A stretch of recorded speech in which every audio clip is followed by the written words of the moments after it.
In July 1894, a French daily paper, Le Petit Journal, organized a run from Paris to Rouen for horseless carriages. This was too early in the history of the cinema to find any film of the event, for it took place over a year before Lumière gave the French public their first film show in a Paris café. This fanciful reconstruction was made many years later and comes from the Daimler-Benz archive. The Paris-Rouen of 1894 was an ambitious project with over 100 entries, although only 21 got as far as the start.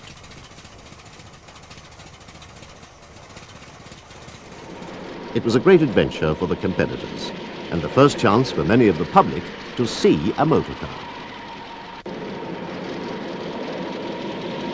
The Paris-Rouen was not a race, but rather like the modern London to Brighton veteran car run, with plenty of unofficial rivalry.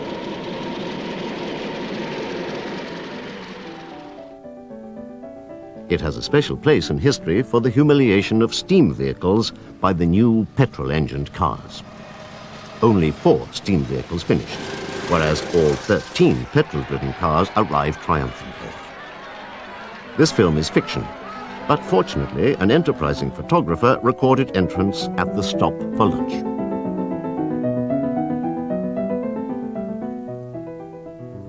At de Dion's steam tractor was fastest by just 3 minutes, in spite of an excursion into a field of potatoes. But the Comte de Dion and Mouchot de Bouton did not qualify for the major award, as a mechanic was needed as well as a driver. The few other steam cars to finish were hours behind. Monsieur Roger de Montet did not finish, but had an honorable mention for his steam tricycle heated by petrol blow lamps. Monsieur Scott and his steam vehicle were awarded a consolation prize as the most deserving vehicle that failed to reach Rouen. Only 3.5 minutes behind the big steam de Dion tractor was the first of the petrol-engine cars, a Peugeot, with 8 more Peugeots and Panhards close behind. The cars were all French, but all had similar V-twin engines made by the Daimler Motor Company of Stuttgart, Germany.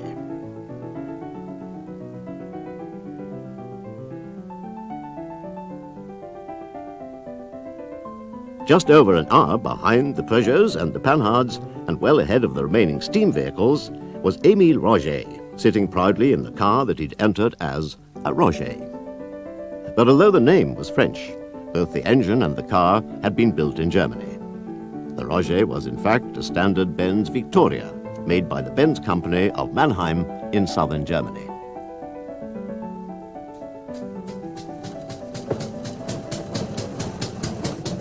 The single-cylinder Benz Victoria was reliable and comparatively cheap, and although it was slow, it was produced in hundreds and made Benz the biggest car manufacturer in the world.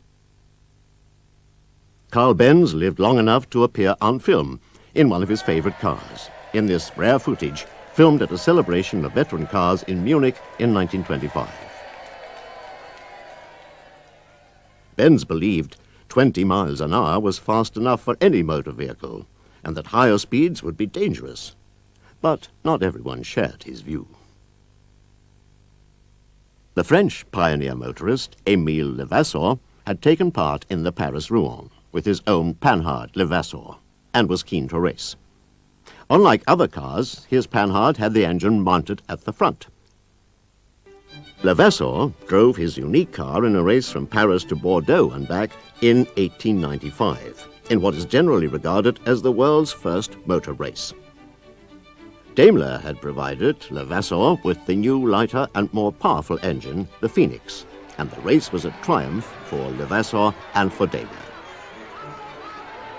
It was one of the great drives in motoring history, and Levasseur drove the full 730 miles in just over 48 hours on rough roads with solid tires and averaged 15 miles an hour. Motorsport had established the motor car as a practical and reasonably fast means of transport. But Daimler's own cars, like the Benz, were also reliable and slow. The belt-driven Riemenwagen had the more powerful Phoenix engines, but were not built for speed.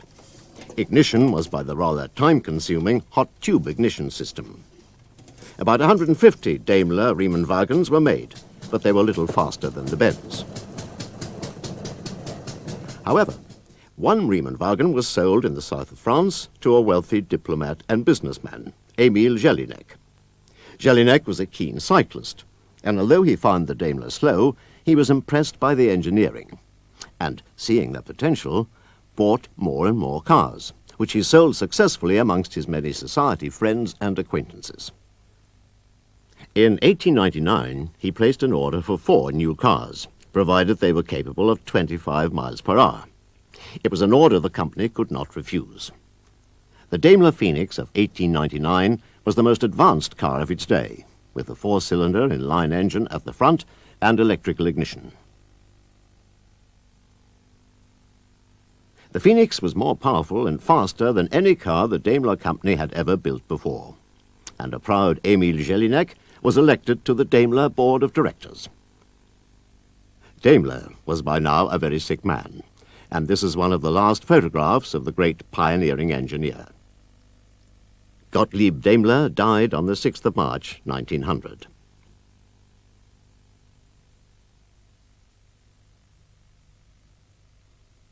Wilhelm Maybach, Daimler's lifelong friend and partner, now had full technical responsibility and had to meet the orders of the ever-demanding Jelinek for faster and faster cars.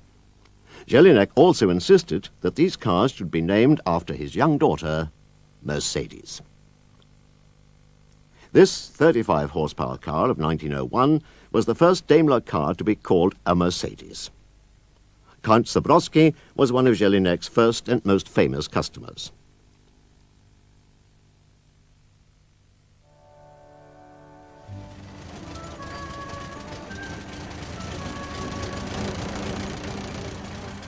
The cinema and the motor car grew up together. By 1902, both were forms of popular entertainment in France. Few early films have survived, but these were found in remarkably good condition. It was a thrill when this enterprising cameraman took his camera aboard a motor car. But it is even more exciting to find included shots of one of the great races from city to city, the Paris-Vienna of 1902.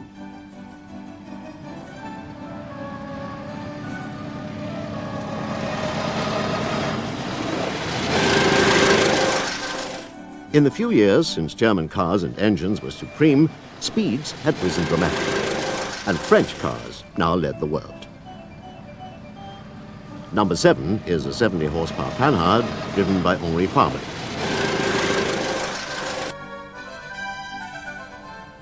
Number 5 is another great driver of the day, the Chevalier René Denif. These are the Panhards and Moors that won time after time, as cars raced across Europe at the turn of the century. French cars with French engines had taken over and dominated international motorsport.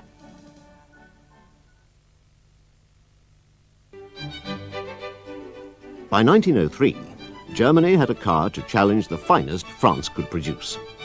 The Mercedes 90 was more powerful than either the latest French 70-horsepower Panhards or the Moors. By April, a team was ready to represent Germany in the greatest international motor race of the time, the Gordon Bennett, which was to take place on the 2nd of July, 1903, in Ireland. Mercedes was selling well, and the Daimler works at Cannstatt, a suburb of Stuttgart, were bursting at the seams, with a new factory being built at another Stuttgart suburb, Untertürkheim. Then, with less than a month to go, disaster struck. All the new team cars were destroyed in a fire at the old Cannstatt factory. This was a crippling blow, but at the same time the company faced another very different problem. The German Motor Club would not accept that Daimler Works drivers were of high enough social status to represent Germany in such a great international event. The outlook was bleak, but a solution was found to both problems. Cars were lent by customers, and aristocratic drivers, regardless of nationality, were invited to drive. A Belgian, Baron Decatur, was considered of sufficient social status to represent Germany, and drove one of the 3 borrowed Mercedes 60s. Another Belgian, Camille Janazzi, who described himself as an engineer by profession and a gentleman by choice, was also accepted by the German Motor Club. The 3rd Mercedes was driven by Foxhall Keane, an American who was wealthy enough to be accepted as a gentleman in Europe.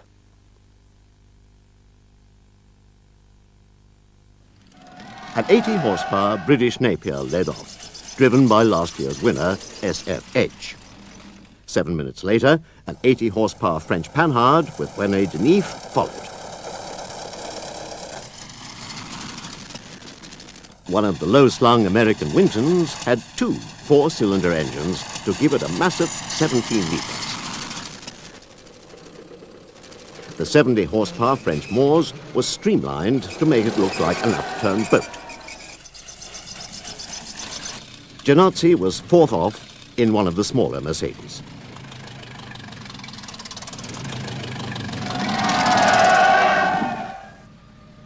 This historic event was filmed by Hepworth and other pioneer British filmmakers.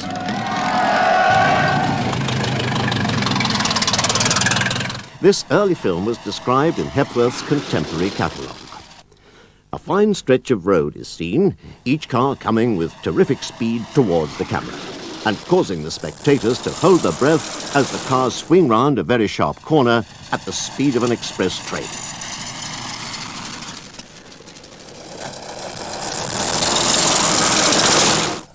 The staggered starts should have kept these dangerous cars apart on the 90-mile circuit. But Janazzi drove so fast that on his first lap he caught up with a Winton that had started 7 minutes earlier, and then lost several minutes before he could pass. The 327-mile race lasted over 6.5 hours, and the borrowed cars proved as fast as the specially built racing machines.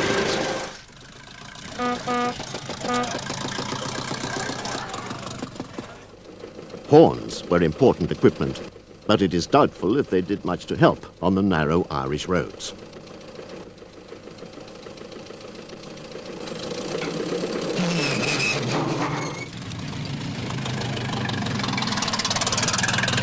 From the second lap, Janazzi held the lead for the remaining 200-odd miles and won by just over 10 minutes. This was the first ever international win for both Mercedes and for Germany. Camille Janazzi had won his place among the great drivers of motor racing history, and a leading French writer considered that Germany has proved that she is technically at the top in the automobile movement.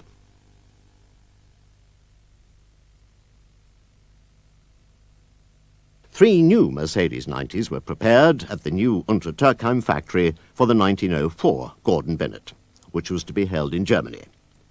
Jelinek, now a director on the board of Daimler, personally arranged, somewhat deviously, for an extra team of Mercedes to take part as an Austrian entry. He was taking no chances.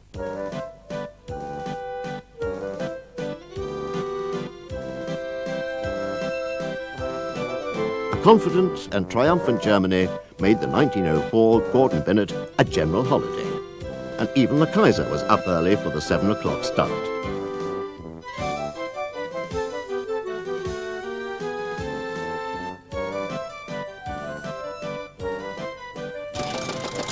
Janazzi led off for Germany in a Mercedes, and Edge followed for Britain in a Napier. 19 cars started, and Janazzi was first to reappear. But to the horror of the vast crowd, Thierry's French Richard Brazier was fastest and led from start to finish.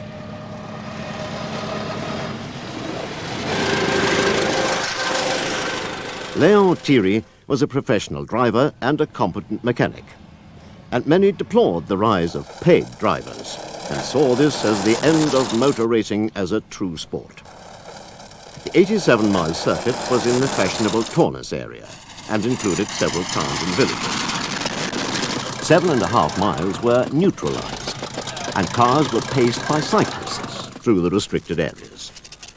But the new Mercedes 90s did not handle as well as the smaller 60s, and it was noticeable that the winning French car, the Richard Brazier, had shock absorbers and ran more smoothly than the other cars. The race was humiliating for Germany when Genazzi was over 11 minutes behind, when Thierry won for France.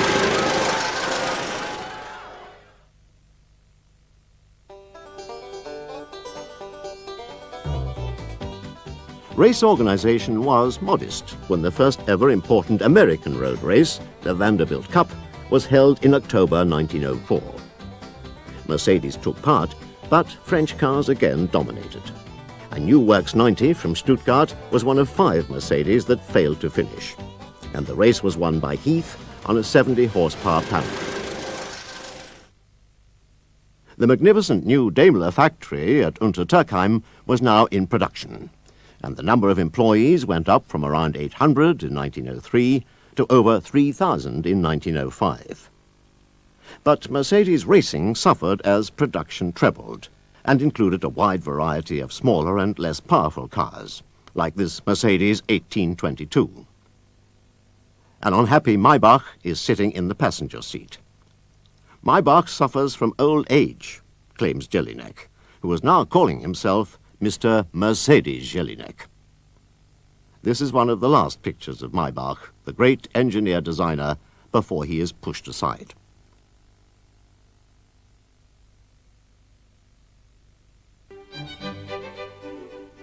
France was again on top in motor racing, and in 1906 the French Automobile Club drew up regulations for a race to replace the Gordon Bennett. The French Grand Prix no longer limited entries to a few teams from national clubs and accepted entries from 9 different French firms and 3 German and Italian companies.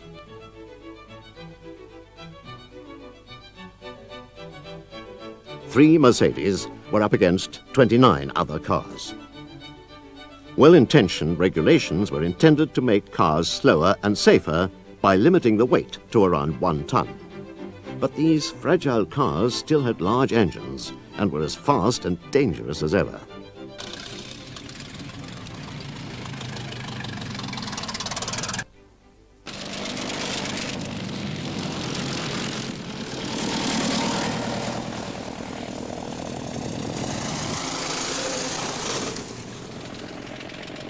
It was another bad day for Mercedes. Only 2 Mercedes finished and were 10th and 11th. A French Renault won by over half an hour.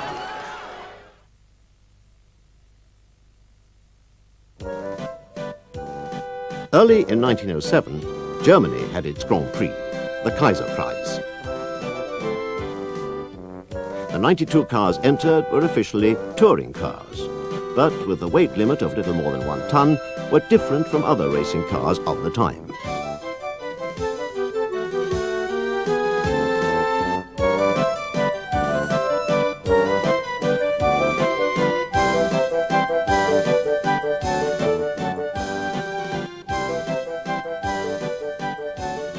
The race was another disaster for Germany, with Salzer's Mercedes in 9th place. An Italian Fiat was first, driven by Felice Nazzaro. He had been a Fiat apprentice and proved a brilliant, elegant driver who could be seen driving the toughest races in a lounge suit. Mr. Mercedes Jelinek declared that, "I alone am capable of saving the whole thing, but I would do this only if I had again absolute power in Untertürkheim, not otherwise."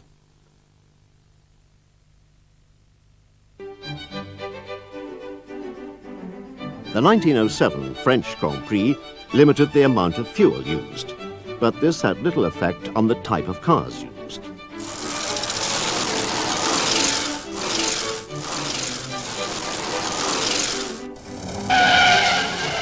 3 Mercedes were entered, and only one, driven by Emery, was running at the end, in 10th place.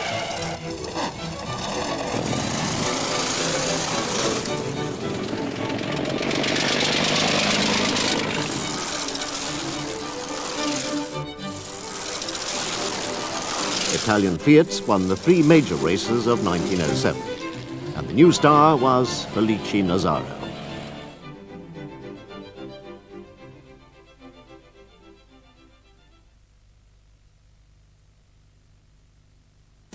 Paul Daimler, Gottlieb's eldest son, became head of design and technical director of Daimler when the sick and unhappy Maybach finally resigned. Paul Daimler's 1908 racing Mercedes was the ultimate refinement of the classic chain-driven racing car. The bodywork had been swept up to waist level to give the drivers some protection, even though the weight limit remained much the same. The organizers also wanted to stop engines getting bigger and bigger, with restrictions on engine size. And Paul Daimler designed a new 120 horsepower 4-cylinder engine. 3 of these cars were sent to Dieppe for the 1908 French Grand Prix. Gentlemen amateur drivers were on their way out, and the 3 drivers were all Daimler employees. A newcomer to racing was the almost unknown works tester Christian Lautenschlager, although he'd worked for the company since 1899. Benz was also meeting the challenge with a formidable new car, the 1908 Grand Prix Benz. Benz lacked Daimler's racing experience, but a team of expatriate engineers designed a 150 horsepower car with a remarkably smooth 12-litre overhead valve engine. The leading Benz driver was the colourful Victor Emery. Emery was one of the fastest drivers of the day, but had an unfortunate reputation for fighting both the press and officials. On the great day, the starter borrowed some matches, and the 1908 Grand Prix was underway. A dozen cars were still waiting to start when the first car arrived. It was Pogue's Mercedes. 48 cars started, and 20 were timed at over 100 miles per hour. 1.5 tons of car with thin, fragile tires on terrible roads and almost no brakes.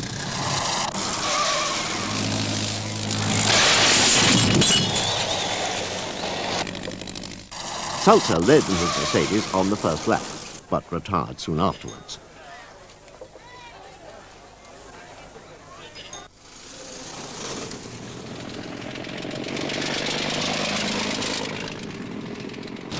Then Nazzaro took the lead, only to break the crankshaft.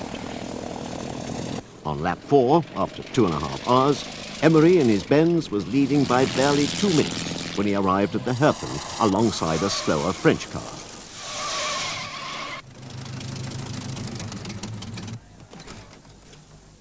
Their superhuman mechanics got the vast engine started, and Emery only dropped to second.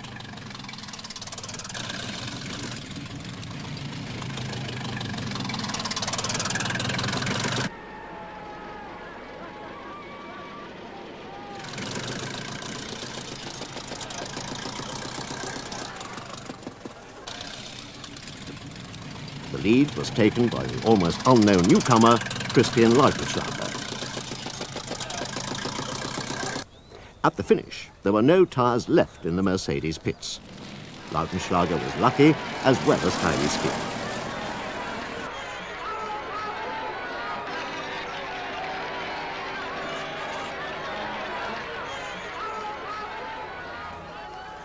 Equally impressive were the Benz, which came in second and third and won the team prize. The day was an overwhelming victory for Germany. This was not the result the French wanted, and there was not another French Grand Prix for several years.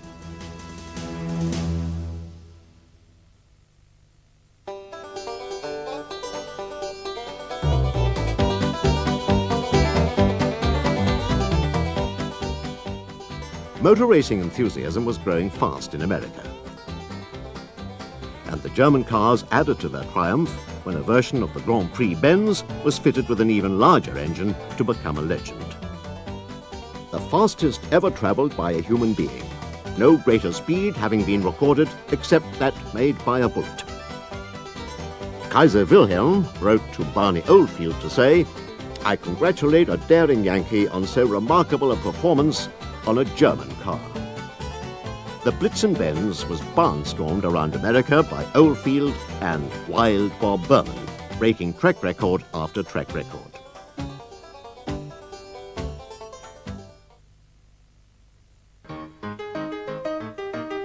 In 1911, the new Indianapolis Speedway held its first 500-mile sweepstake, and among the front runners was Spencer Wishart, who had been given a Mercedes 140 for his 21st birthday. After 3 laps, the Mercedes took the lead and held it for the next 8. The race was full of incident. An American Marmon won this first 500. But European cars were to take a dominant part in American racing for many years.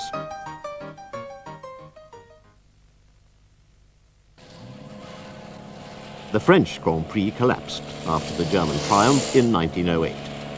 But on the day before that humiliating race, the first Voiturette Grand Prix had been a triumph for French cars. Varying limitations on engine and weight made Voiturette racing a technical challenge, as well as an exciting sport. And the cars cost a lot less than the expensive Grand Prix cars of the day. The 1908 Voiturette Grand Prix had been won by the burly, cheerful Albert Guillot in a single-cylinder Delage. Voiturette racing flourished in the following years, and Peugeot returned to racing. After a lapse of 4 years, the French Grand Prix was back in 1912 and had lost none of its appeal.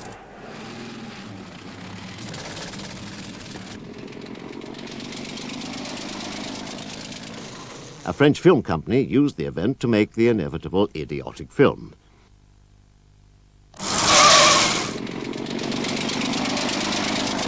But the race itself was just as dramatic. Fiat had entered a team of 14-litre chain-driven giants of the old school, and the new school was represented by 3 untried Peugeots of half the engine size and driven by Voiturette drivers. The final result was close, but Peugeot was first, and its driver, Georges Boileau, became a national hero.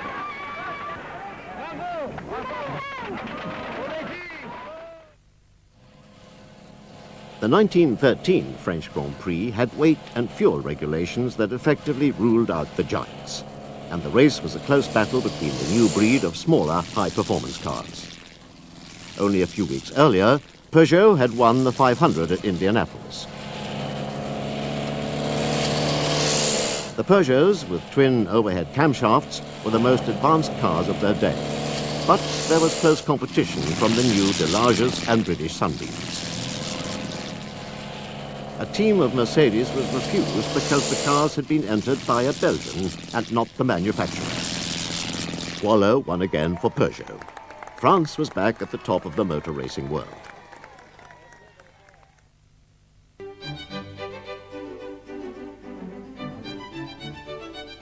The minor Grand Prix of France at Le Mans accepted Pilet's team of Mercedes.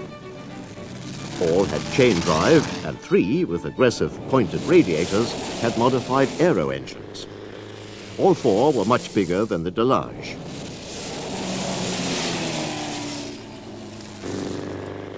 Peugeot could afford to ignore this minor race, and the honor of France rested on Delage.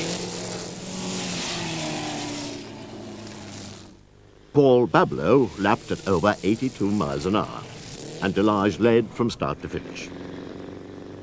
Bableau won by over 3 minutes, with another Delage second. Louis Delage had arrived on the Grand Prix scene and bought himself a fine house.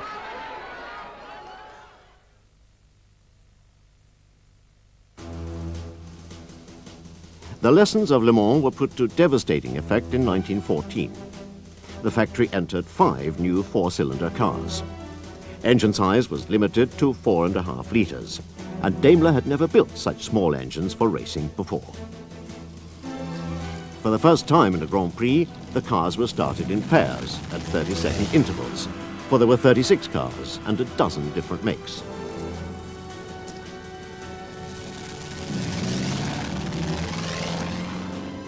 The Mercedes were up against a team of marvellous twin-cam Peugeots, and Peugeot had already set new standards for speed and road home.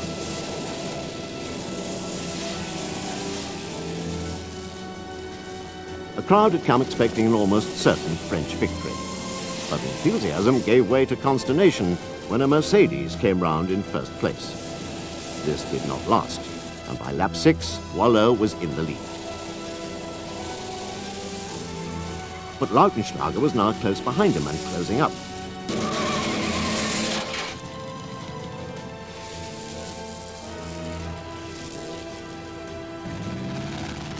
After 18 laps with only 2 to go, Lautenschlager at last took the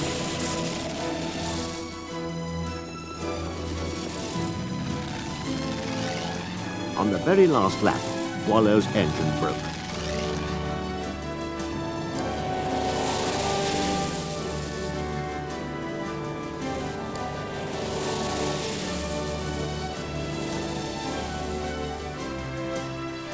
The race was an overwhelming win for Daimler, with Mercedes first, second and third.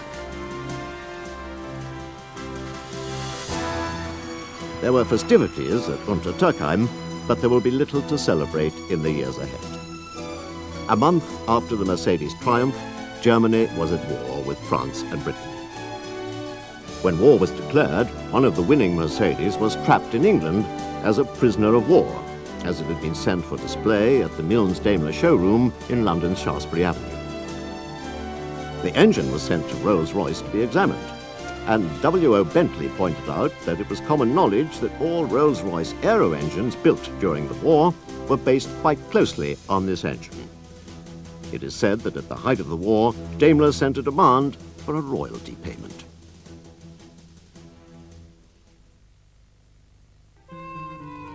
There was a last win for a 1914 Grand Prix Mercedes at Indianapolis in 1915. The only film we have of this historic event is of the parade lap before the race, which was won by Ralph de Palma. It will be 8 long years before these two great makes meet again.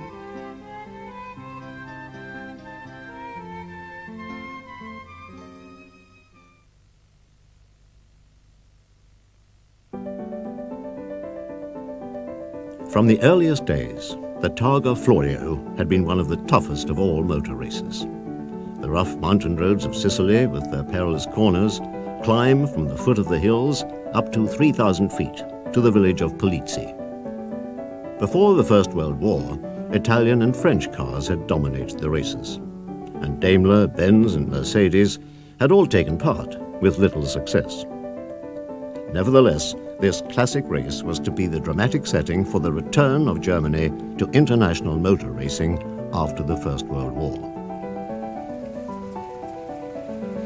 A fragment of film shot in 1922 caught the Mercedes team in Rome on their way to Sicily. German teams had been banned by the French from the Grand Prix, and this was the first major race for Mercedes for many years. The 1922 Targa Florio also has a place in history for the first appearance in a race of supercharged Mercedes. But these were defeated by a privately owned, unsupercharged 1914 Grand Prix Mercedes driven by the dashing Count Mazzetti. The 1924 Targa Florio had 3 improved supercharged Mercedes. Ferdinand Porsche had left Austro-Daimler and taken over as chief engineer, and brought with him a promising young driver, Alfred Neubaur. Mercedes faced formidable competition. Even little-known cars like the Steiger had alloy engines and overhead camshafts, and Fiat, Peugeot, Ballot and Alfa Romeo had all entered works cars. Mazzetti, with an Alfa Romeo, led on the first lap, with a huge 8-litre Hispano-Suiza only 13 seconds behind on time. Such a close fight had never been seen before in the Targa Florio. Within the same minute were Boileau's Peugeot, Ascari's Alfa, and Werner on the leading Mercedes. Neubaur is one of the team, and his Mercedes, like the others, has been painted red to confuse local brigands who might have thrown stones and rocks at a white German car. Dr. Ferdinand Porsche had already improved the performance of the racing Mercedes, and all were supercharged. The extra power on the rough roads increased tyre wear, and the works insisted that new tyres were fitted at a midway stop. Pit scenes were informal and dramatic in the Targa Florio. Time was not wasted switching off, even when refueling with red-painted open churns. Official and unofficial assistants all joined in with enthusiasm. If there was a rule limiting the number of helpers, it could never have been applied, or everyone would have been disqualified. The result was in doubt right to the end, and after 6.5 hours, less than 30 minutes separated the first 10 cars. It was a triumph for the quiet, reserved Christian Werner, who won by less than 10 minutes. Mercedes were back and winning. Porsche had made full use of Daimler-Benz wartime experience in supercharging aircraft to build a Mercedes worthy of the name. Benz used their wartime experience with aircraft and aerodynamics to produce the rear-engined Tropfenwagen. They bristled with new ideas, but never went into commercial production. The only film of these advanced, streamlined cars in the Daimler-Benz archive is taken at various celebrations.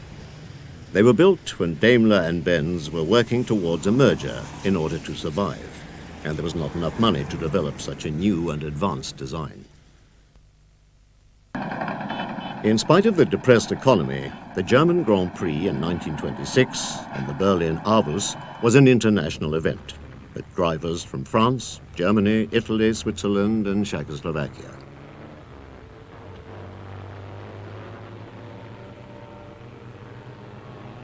But the white Mercedes was a new supercharged 8-cylinder racing car designed by Porsche.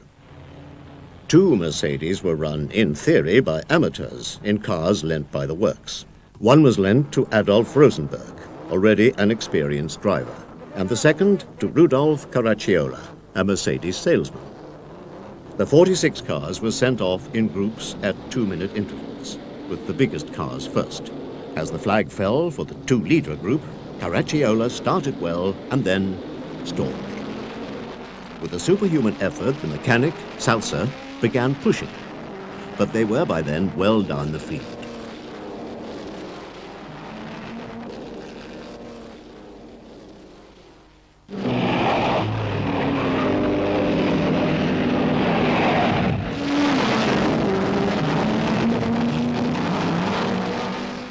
Rosenberg had taken the lead and was well ahead when it began to rain.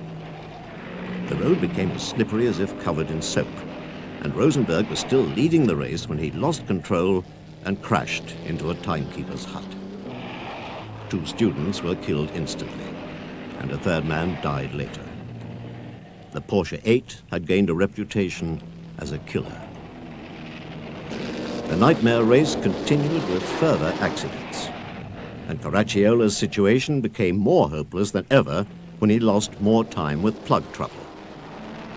When the race ended, it was an astonished Caracciola who found that he had won. This was the first evidence of the almost uncanny ability of Caracciola to shine under appalling conditions, which was to lead to his reputation as the Rainmaster. This was also an auspicious start for the merger of Daimler and Benz, which had taken place barely a fortnight before the Grand Prix. On the 18th of June 1927, the Nürburgring was opened. This chaotic archive film gives some idea of the racing circuit, built as a community project to ease unemployment during the German slump. The first meeting was a variety of short races, and parts of the circuit were still unfinished. The Nürburgring was to be the setting for many great Mercedes victories, and where Rudi Caracciola was to win some of his greatest races. The Mercedes-Benz company was concentrating its limited resources on building a few expensive sports cars that could be sold to wealthy drivers and would bring prestige to their more numerous, cheaper cars. These exciting cars, like Bugattis, were bought by many private owners, and kept the name of Mercedes and that of the newly formed company Daimler-Benz to the fore in these difficult years.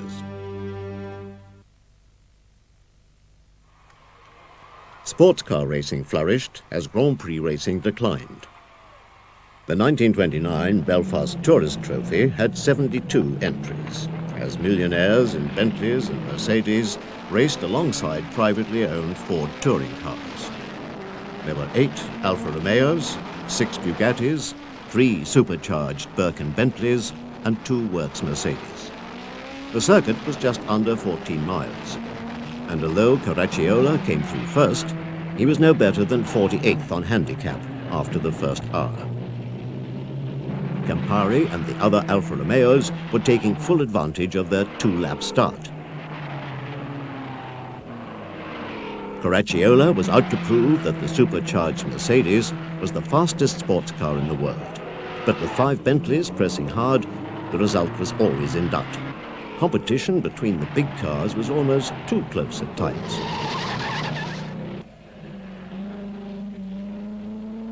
A wealthy British amateur, Scrap Thistlethwaite, was 3rd fastest overall and 14th on handicap when he was slowed with plug trouble.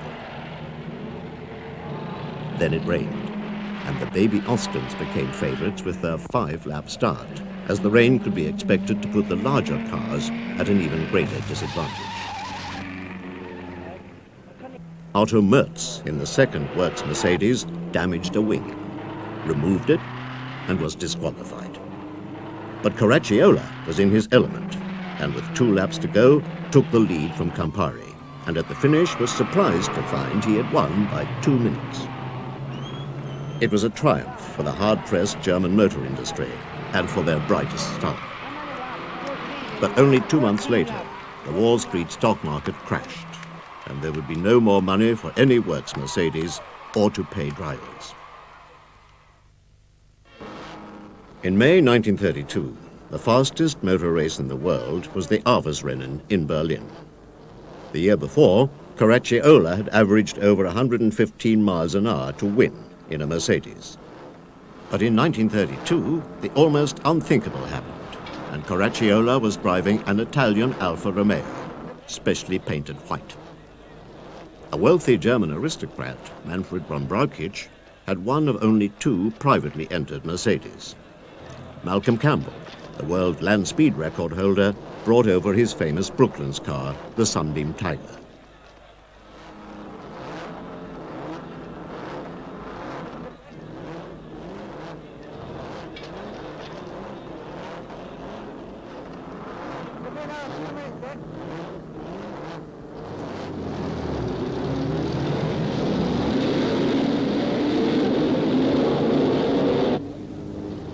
There were some of the fastest Bugattis, and they soon took the lead.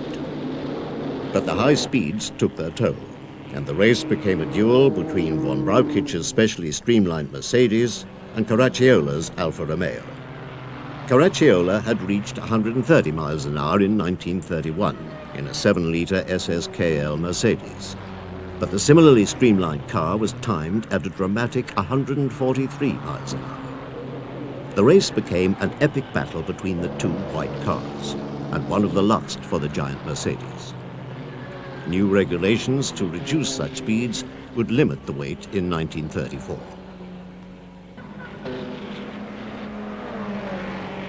The battle continued right to the end, when von Brauchitsch won by 4 seconds, after averaging 120 miles an hour for 183 miles. The last great win for an SSKL Mercedes, and the first big win for a new German star, Manfred von Brauchitsch. Beinahe hätte mich Caracciola doch noch nicht vorgelassen. Gott sei Dank, dass ich es geschafft habe. Ich freue mich schrecklich. Mein erster großer Sieg.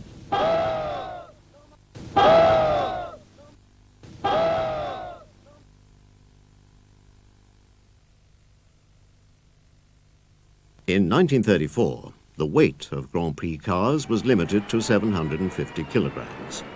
And on the 3rd of June, on the Nürburgring, 2 new Mercedes and 3 new Auto Unions met the latest Alfa Romeos, straight-8 Maseratis, and Bugattis. The 2 Mercedes immediately went into the lead. The experienced Luigi Fagioli was driving for Mercedes and took the lead from von Brauchitsch. The Italian and French cars were outclassed. Only Stuck, with his auto union, was anywhere near the Mercedes.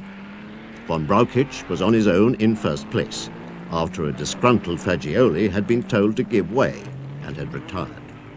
Stuck, in his auto union, came up into an unexpected second place. It was an easy win for the new W25 Mercedes on its first appearance, and for von Brauchitsch as a works driver. The French Grand Prix at Montlhéry on the outskirts of Paris was to be held on the 1st of July. This was to be one of the most important motor races ever. It was more than a sporting event, it was also a political challenge. Hitler had just become the supreme commander in Germany and claimed that the new formula must be a measuring stick for German knowledge and ability. No expense had been spared, and both Mercedes and auto union teams had been given state subsidies. One of Hitler's old cronies, Corps Führer Adolf Hunlein, had been put in charge of all German motorsport.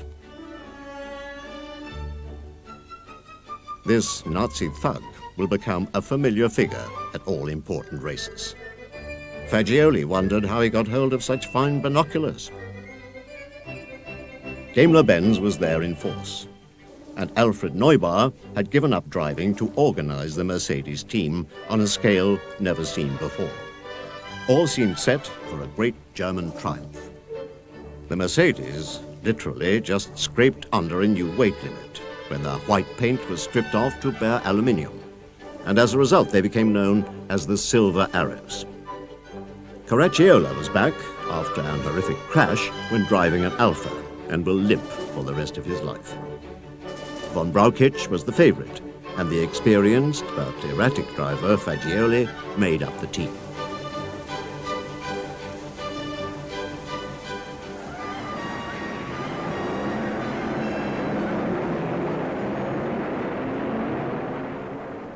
By the time the flag fell, Chiron had come through from the third row to take the lead in an Alfa Romeo. The German cars were impressively fast, but as the race wore on, the Mercedes and auto unions fell by the wayside. It's ironic that almost the only film of the 1934 Mercedes in the German archive was shot on this day of calamities. Brakes, tires and gearboxes all gave trouble, and all the German cars were out long before the end. All the same, these were formidable cars, and in the months ahead went on to win race after race. The French Grand Prix came to an end with Alfa Romeos first, second and third.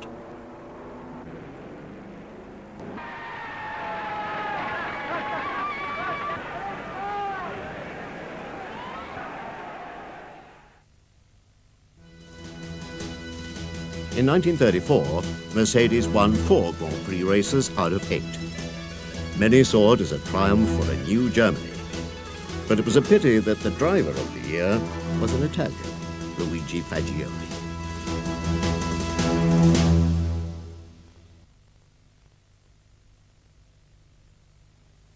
The 1935 season started off with the Monaco Grand Prix and 3 Mercedes on the front row. Fagioli led from the start. The auto unions were not ready, and von Brauchitsch managed only 1 lap. All 3 Mercedes drivers had broken the lap record in practice, and the improved Alfas and Maseratis were impressive. Fagioli was in great form, and by half distance was leading by nearly a minute.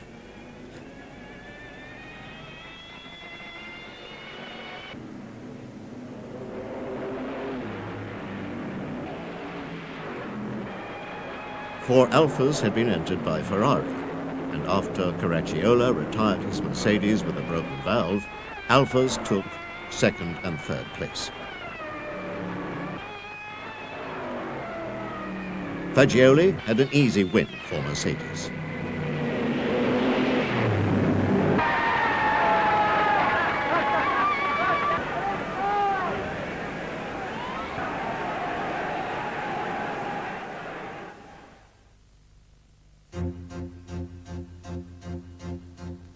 The French Grand Prix was in June.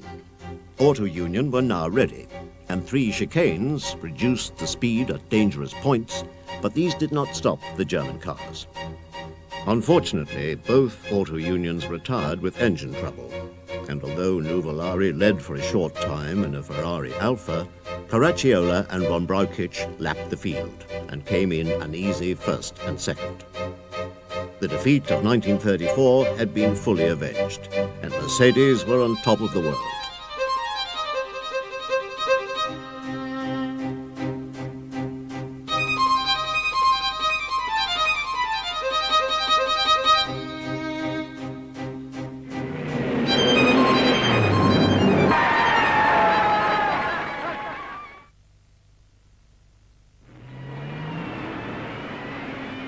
The German Grand Prix, however, was a dramatic surprise.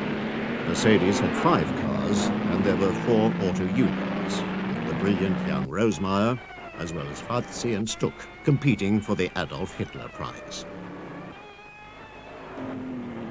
Early on, Caracciola burst through to take his expected lead. But Nuvolari was not far behind and drove the race of his lifetime. On the last lap, von Brauchitsch, who had taken over the lead, burst a tire, and it was Nuvolari who carried off the Adolf Hitler Prize by just over 1 minute.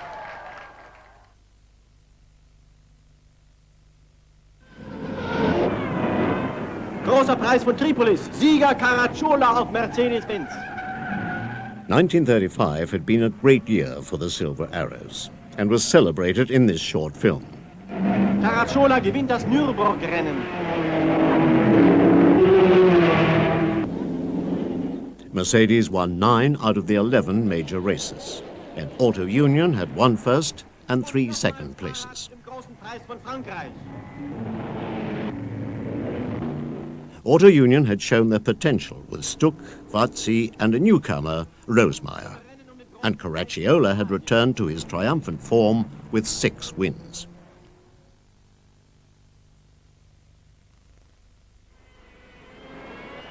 Caracciola led Nuvolari off the grid when the 1936 season started on a wet day in Monte Carlo. The cars were shorter, lighter and more powerful, and Louis Chiron, after his dazzling performance in France, had been recruited to make the team more international. The leading Mercedes and the Alfa Romeo were well ahead when an unwitting backmarker sprayed oil on the wet track. Chiron's Mercedes hit the oil and he was out, together with von Brauchitsch.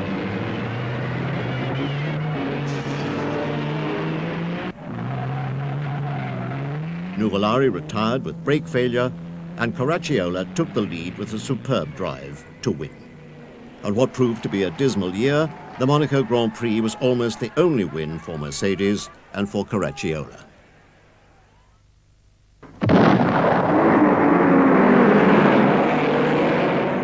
The Eiffel Grand Prix in June on the Nürburgring confirmed that all was not well with the new Mercedes.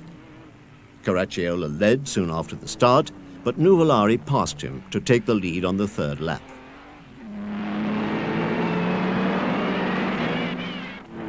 The auto unions proved unequal in road holding to the latest Mercedes.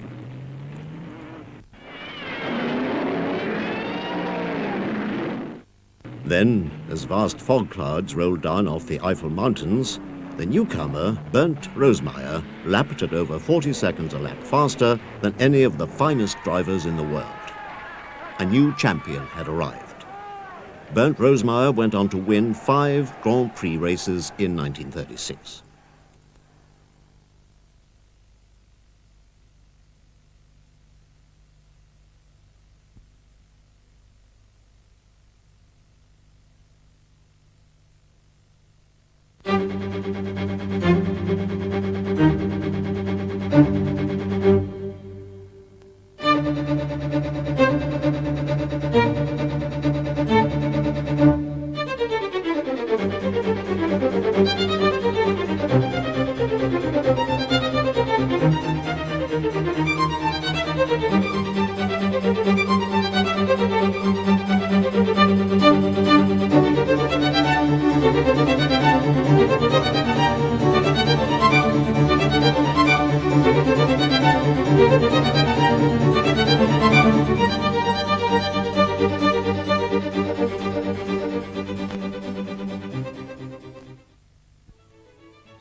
The 1936 Mercedes looked lovely, but was a failure.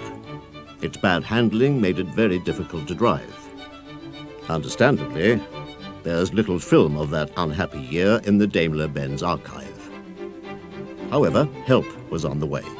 A young engineer, Rudolf Uhlenhaut, with a German father and an English mother, had been transferred from passenger to the racing service and was to transform the racing Mercedes.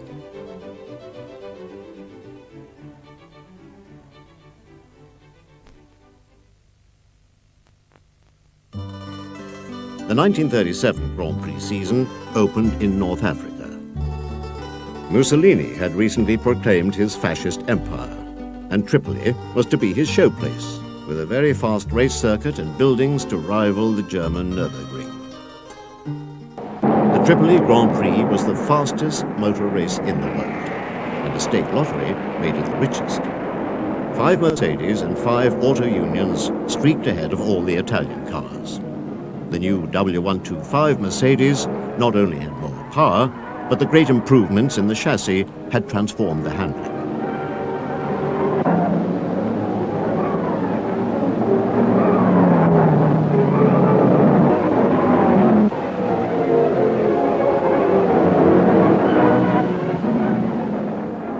Korpsführer Adolf Hühnlein was there to see that the German cars defeated the Italians. A newcomer, Hermann Lang, drove superbly to average over 134 miles an hour. This was the first major win for the ex-racing mechanic, and few wins have ever been more popular with the men on the ground. Mercedes and Auto Union had the first 8 places. It was an overwhelming victory for Germany.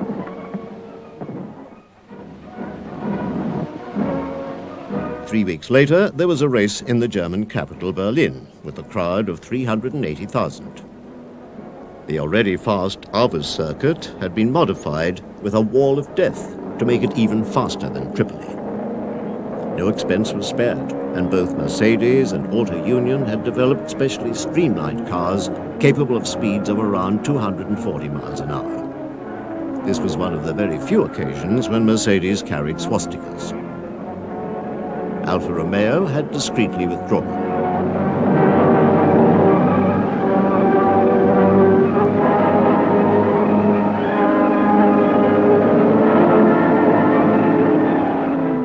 There were 3 heats and a final, and the Mercedes, with new, more powerful engines, won all 3. Goebbels was there to witness the return of Mercedes. Lang won the final at an average speed of over 162 miles an hour and was presented with his garland by no less than the Nazi sports chief himself, Adolf Hühnlein.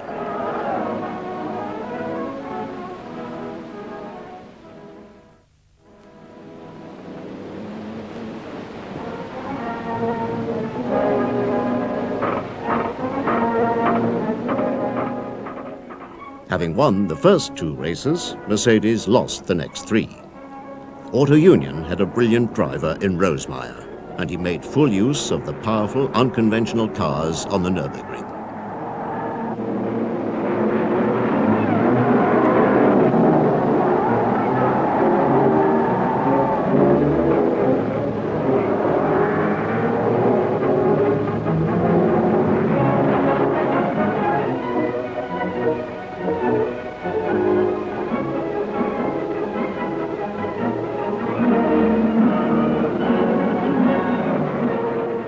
The Mercedes had fuel pump troubles, and no one could catch the flying Rosemeyer, who won the Eiffel Grand Prix at a record speed.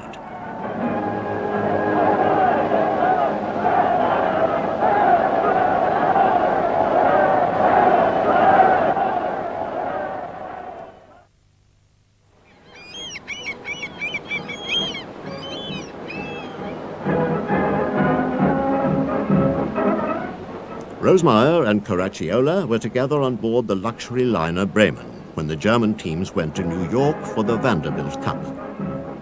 Von Braukitsch and Lang stayed behind to take part in the Belgian Grand Prix. Rosemeyer catapulted away in the lead. Dick Seaman took over the lead when Rosemeyer's engine spluttered, only to lose it when he too had trouble. The Vanderbilt Cup was another win for Rosemeyer and Auto Union.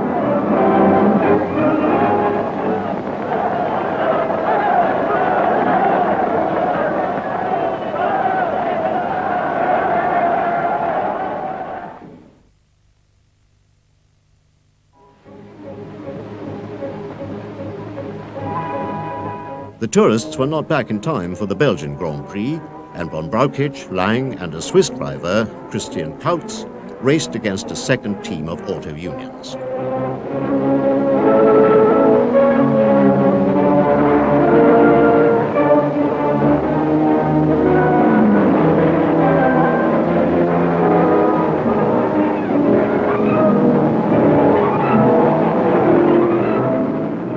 Mercedes had mechanical problems and Kautz slid off the road.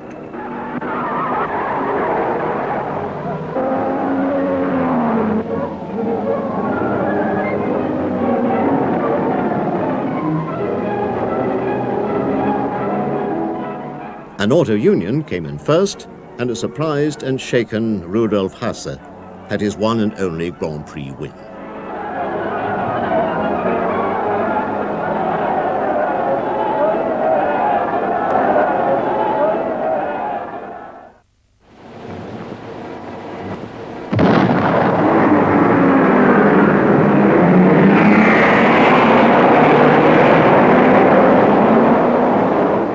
By 1937, the German Grand Prix had become the most important race of the year.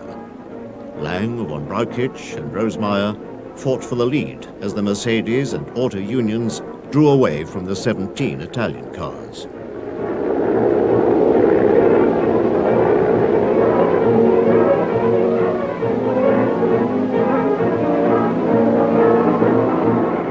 By the end of the first lap, Lang was in the lead in a titanic battle with Rosemeyer, von Brauchitsch and Caracciola.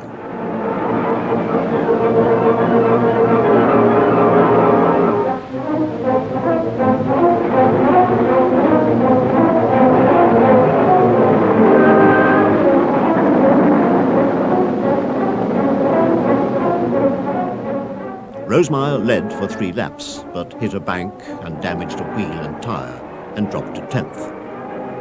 By the 4th lap, the Mercedes W125s were first, second, third and fourth.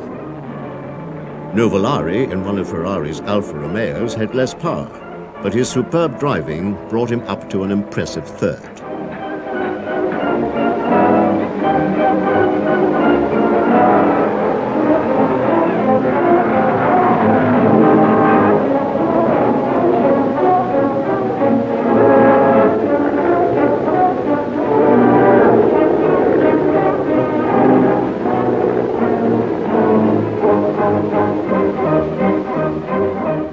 Uhlenhaut's W125 had Mercedes back among the winners.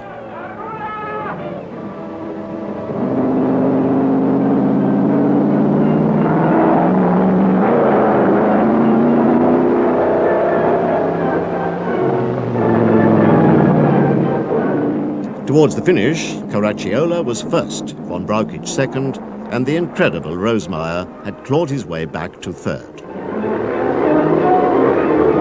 Caracciola had his first win of the year.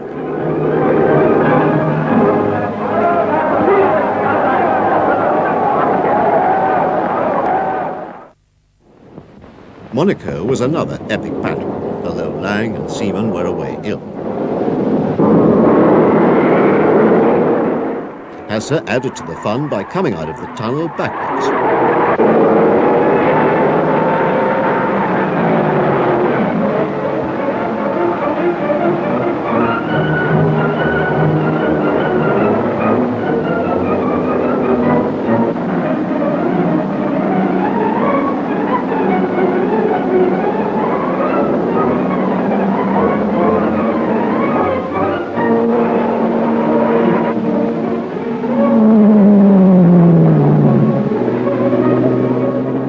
On lap 19, Rosemeyer crashed trying to pass von Brauchitsch, who was lying second. Caracciola was leading and could now relax as a Mercedes win seemed certain. But von Brauchitsch saw this as his chance, and in spite of signals to slow down, a furious battle developed. This was not the way Neubar liked to manage his team. Caracciolo put in a fantastic record lap that was not broken for 18 years, but damaged his engine and finished second. Von Brauchitsch finally won by half a lap.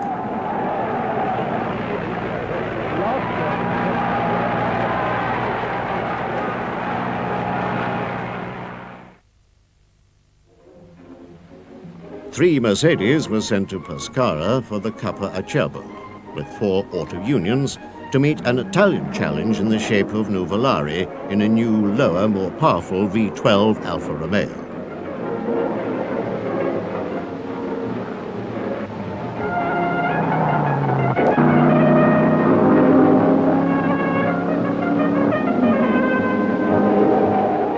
In a race full of incidents, Rosemeyer took the lead, only to lose it when a tire disintegrated. But Caracciolo also had trouble, and Auto Union won 3 races in a row.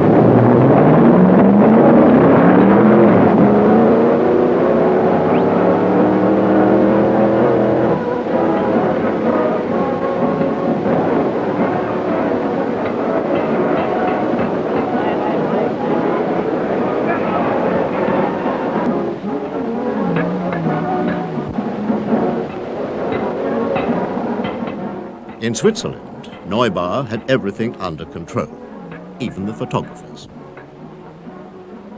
Rosemeyer lost time with brake trouble, and Caracciolo and Lang had it all their own way. Mercedes came home first, second, and third.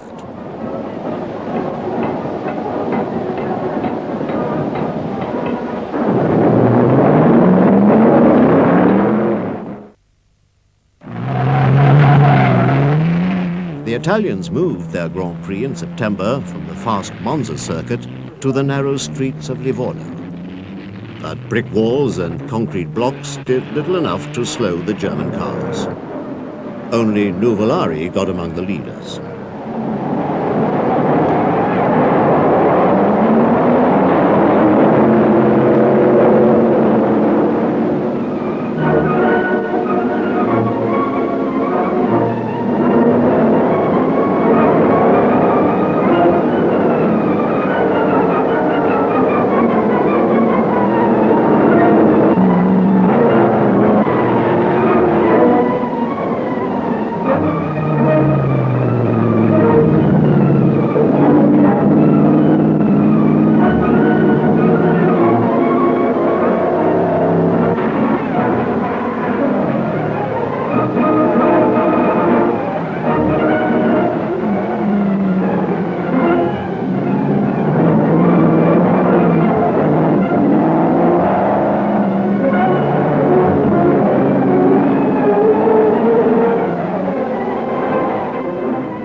Caracciolo won again, with Lang second and Rosemeyer in third place.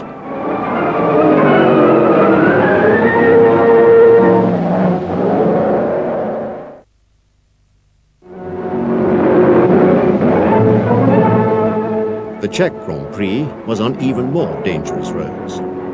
Nuvolari, driving with 1 tire missing, still kept up among the Germans.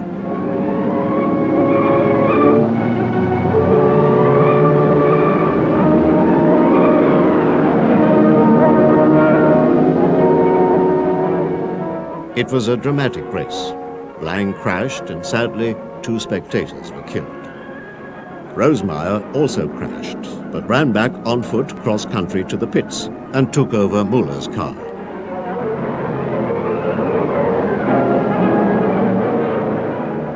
This was to be Nuvolari's last drive for Alfa, and he could not get in front of the German cars. It was exciting up to the last lap, with Rosemeyer getting right back up to third place as Caracciolo won again.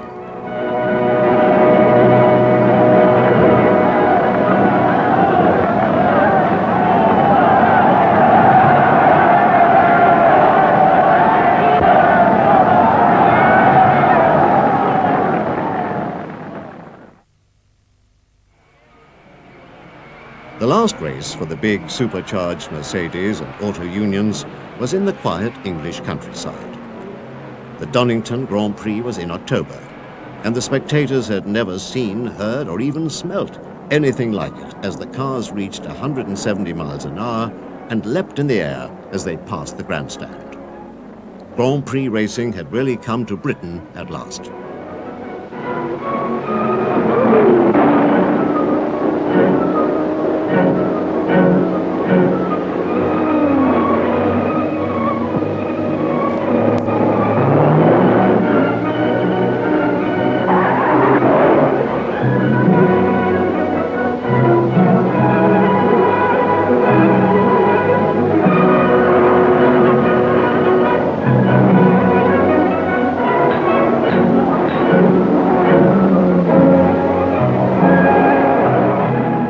It was a fitting swan song to a great motor racing year, and a last win for one of the motor racing greats of all time, Bert Rosemeyer. Rosemeyer was killed that winter in a record attempt in Germany.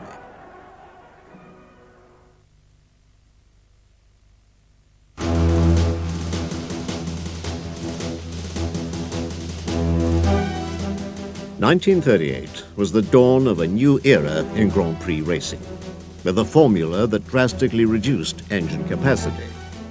Many expected speeds to drop, but Neubauer now had an unrivaled racing service that would make Grand Prix racing as dramatic as ever. 220 men, including 2 teams of 25 racing mechanics, were devoted entirely to the development and servicing of Mercedes racing cars.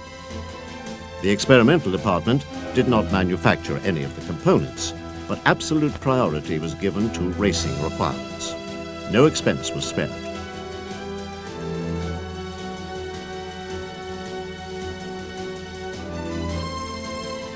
The new Mercedes made a modest first public appearance when, in April, 2 cars were transported to the south of France for a minor Grand Prix in the picturesque old town of Pau.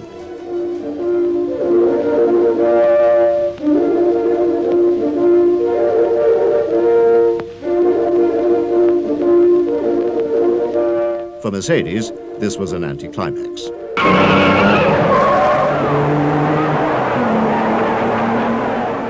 Lang had trouble in practice, and his car was withdrawn.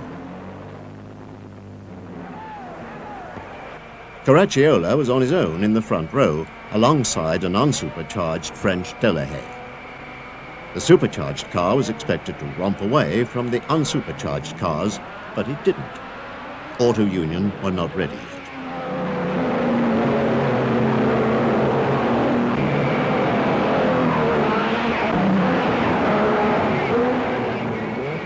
Unsupercharged cars, like the Delahayes, had slightly larger engines and had the advantage of using less fuel.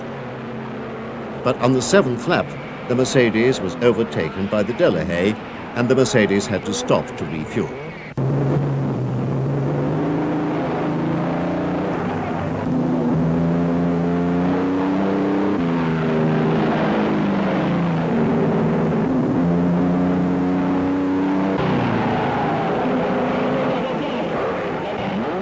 The French car romped home and was first by nearly 2 minutes, driven by René Dreyfus.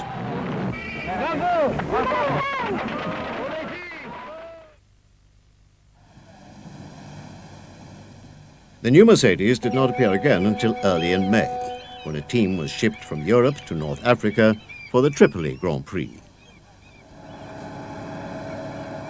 The new formula limited the supercharged engines to 3 litres, and the cars were heavier with a minimum weight. The new restrictions were designed to make the cars safer and to reduce the speeds. The new 3-litre auto unions were not yet ready.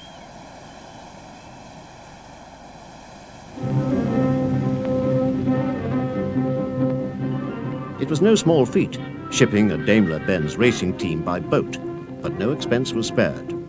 Hitler was out to establish his idea of closer relations with Mussolini, and the British Prime Minister had just completed a pact with Italy. Motor racing was becoming more and more political, and Tripoli was more important than ever as the showplace for the growing Italian empire.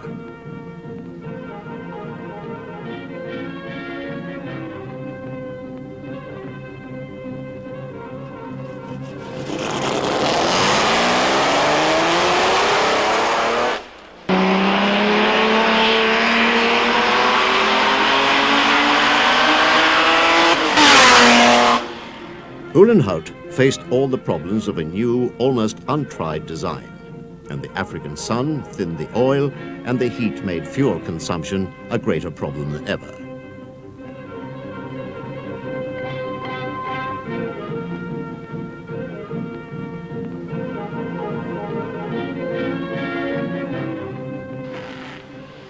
Drivers are not always reliable guides to a car's performance, but Uhlenhout had the advantage of Lang driving one of the cars. Lang was an experienced racing mechanic and was to play an important part in the development of the 3-litre Mercedes. Seaman had been brought along as a frustrated reserve.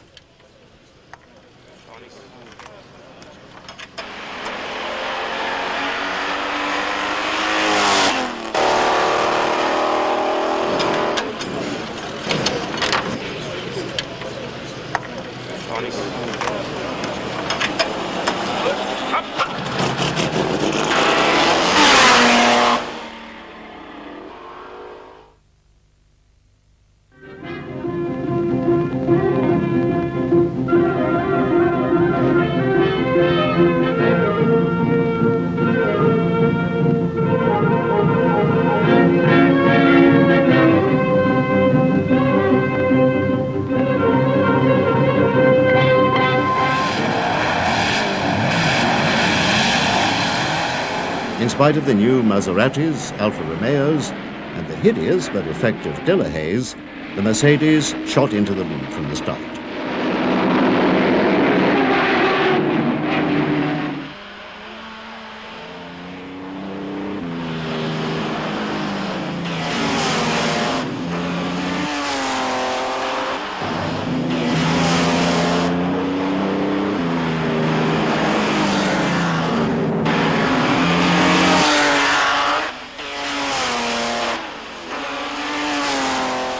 The new cars were extremely thirsty, with only 1 or 2 miles for each gallon of special fuel.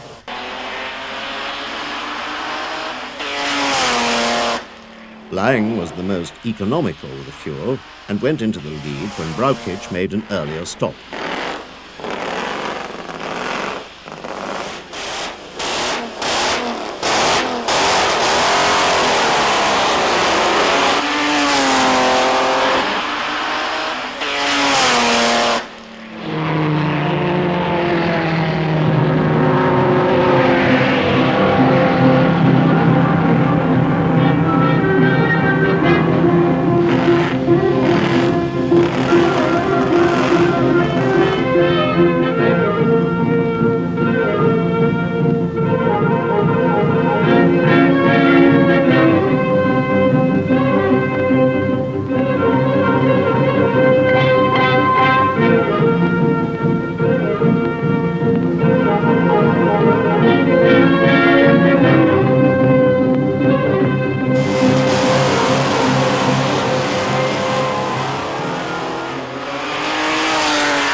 Each W154 carried over 100 gallons, and rapid refueling was essential.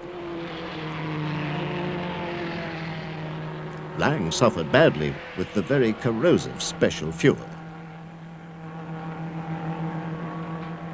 A washdown from a resourceful mechanic did little to help, as the fuel attacks the skin. But Lang had a 3-minute lead and drove on to lap the field and to win by 5 minutes.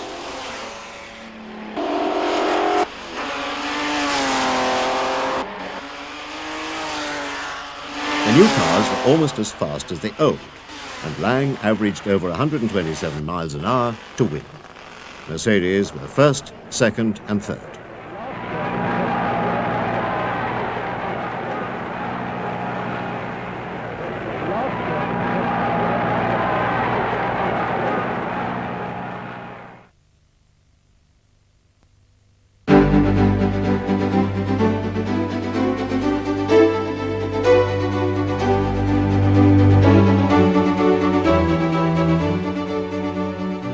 2 years, the French Grand Prix had been a sports car race, but in July 1938, it was moved to a fast circuit near Reims, and Mercedes and Auto Union had entered 3 cars each.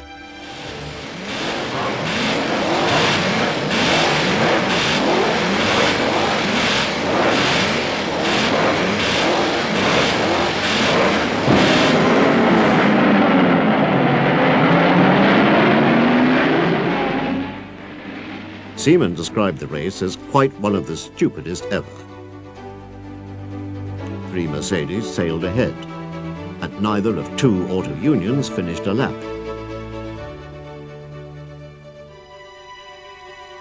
2 had crashed in practice.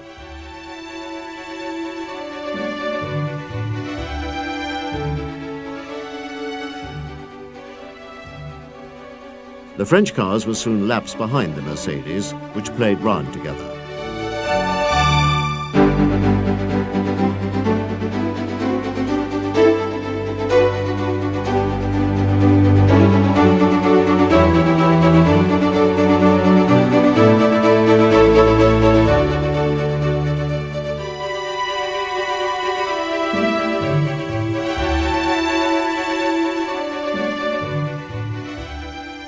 This ridiculous race was also marred by crowds of Nazis, the football hooligans of the 30s, who had come over to glory in humiliating the French.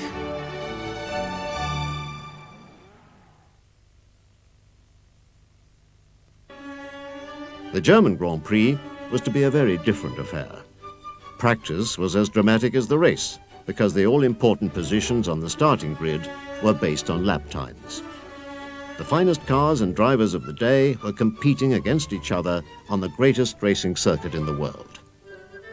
The full Nürburgring was over 14 miles long, with a road that swooped up and down the hills and valleys of the Eifel Mountains, with 174 different corners.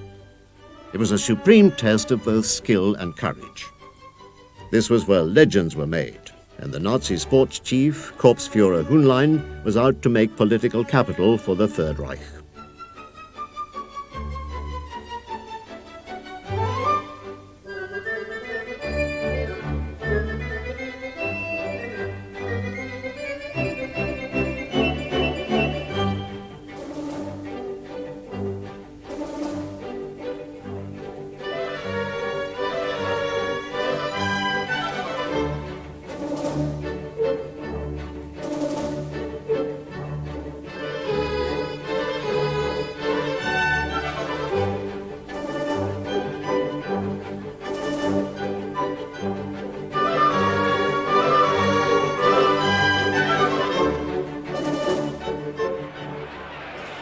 Hühnlein made certain that Nuvolare gave the right silly salute. Von Brauchitsch drove brilliantly to take pole position and was declared an NSKK Sturmführer. Obersturmführer Lang was second, and a modest Mr. Seaman was third.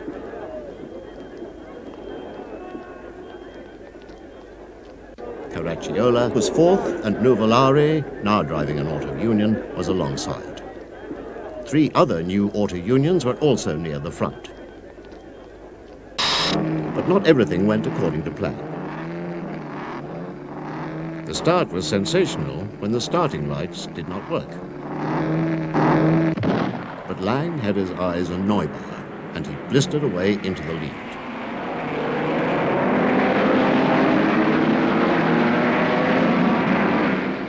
Bursting out of the south curve, the order was Lang, Nuvolare, Seaman, Caracciola, Hasse, and Brauchitsch.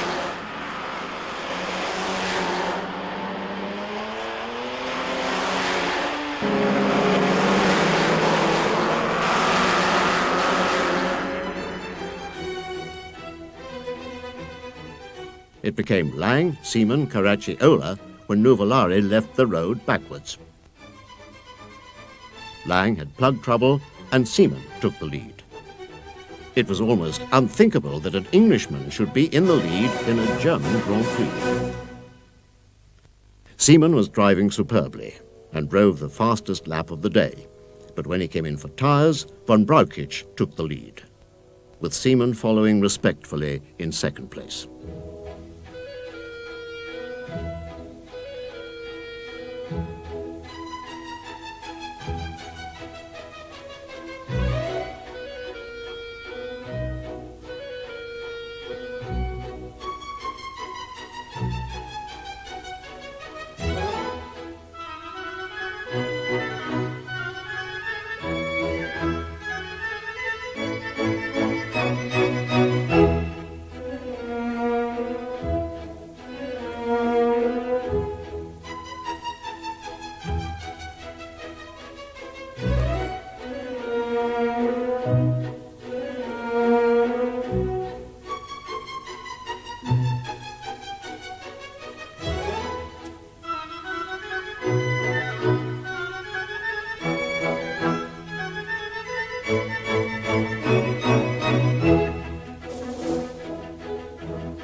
When von Brauchitsch came in for his last pit stop, Seaman was close behind.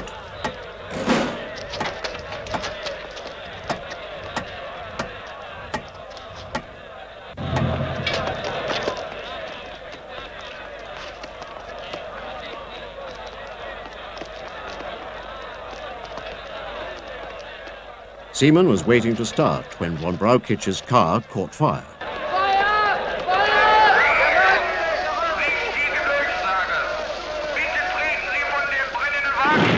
Seaman called to his mechanics to start the engine and rejoined the race in first place. With 6 laps to go, Seaman had a lead of over 2 minutes over the next Mercedes and Auto Unions.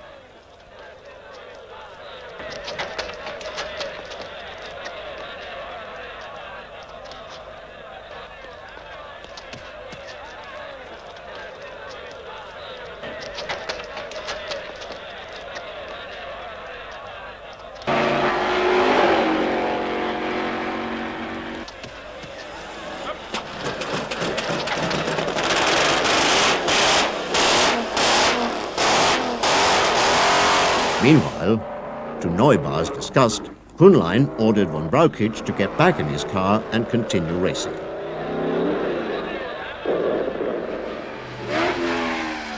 Not long after, von Brauchitsch was back in the pits, but without a car on his steering wheel.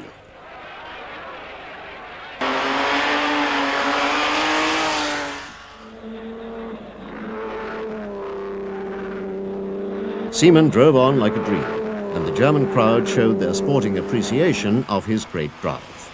The first time an Englishman had won a Grand Prix since 1924.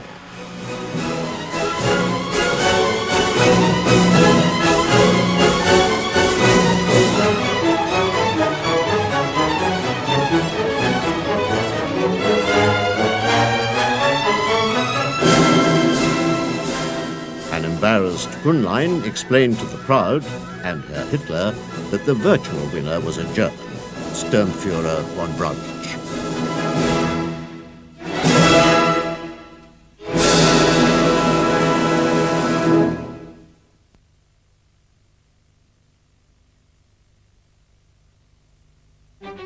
Italy was the motor racing country between the wars, with dozens of races in many different parts of the country.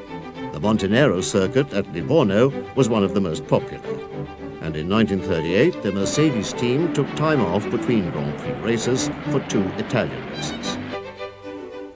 Novolari had won here 5 times, and it was a showplace for Italian cars, with Count Trossi in a 3-litre Maserati and Farina in a 12-cylinder Alfa Romeo that matched the speed of the Mercedes.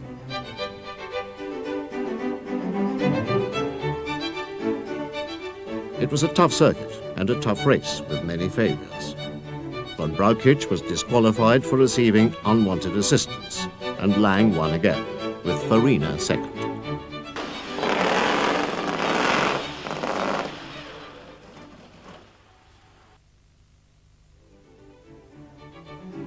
A week later, the Mercedes team moved across to Pescara, and again Caracciola won, with Farina in an Alfa in second place.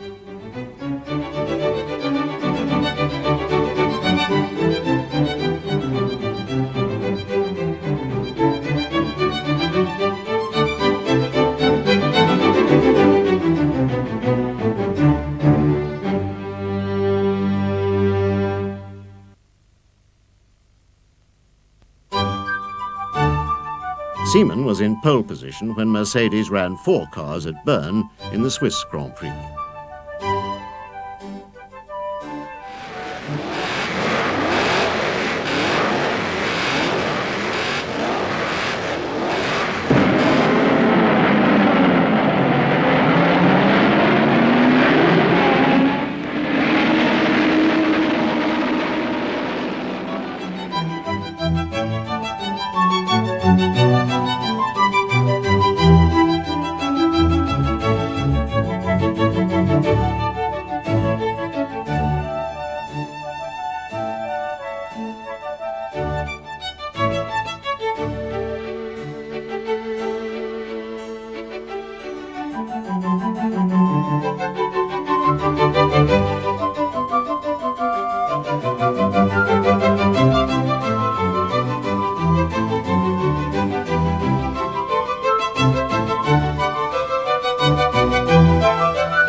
Seaman led the race in the wet for 10 laps, and then Caracciola proved that he'd lost none of his skill as the rainmaster.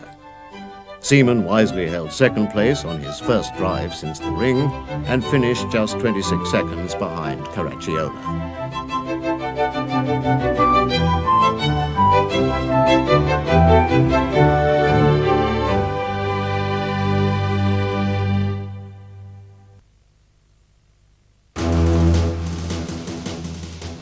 Early in 1938, Hitler had annexed Austria, and the Grossglockner hill climb, alone in Austria on the map, became the major event in the German Hill Climb Championship. It was on the 28th of August, but the weather was poor and got worse.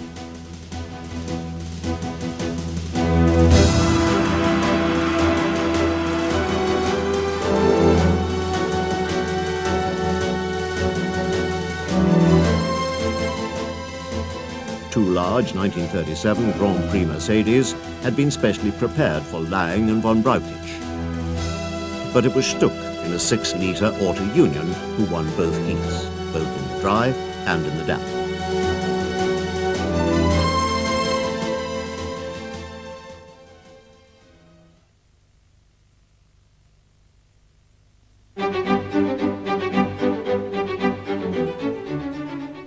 The incredibly thorough Mercedes team were early at Monza, testing for the Italian Grand Prix.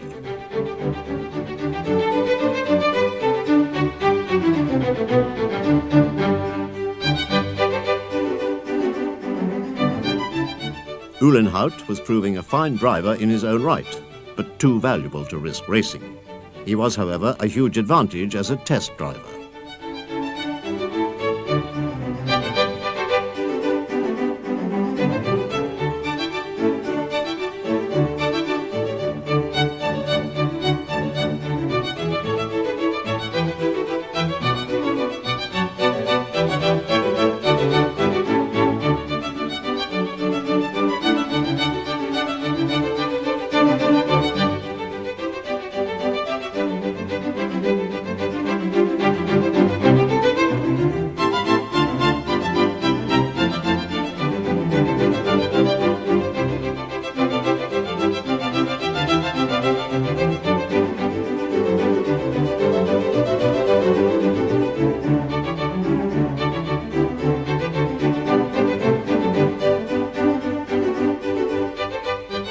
The Italian Grand Prix was another disaster for Mercedes, and another win for Nuvolari and Auto Union.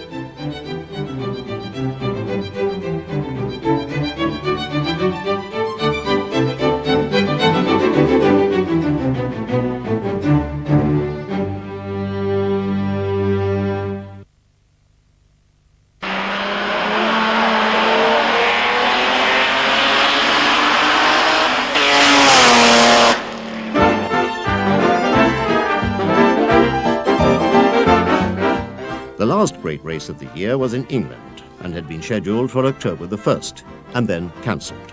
But after the Munich agreement of the 30th of September, the Donington Grand Prix was reinstated. Uhlenhaut was again testing. 4 Mercedes and 4 Auto Unions faced 2 French Delahaye's, 1 Maserati, and an assortment of privately owned British cars.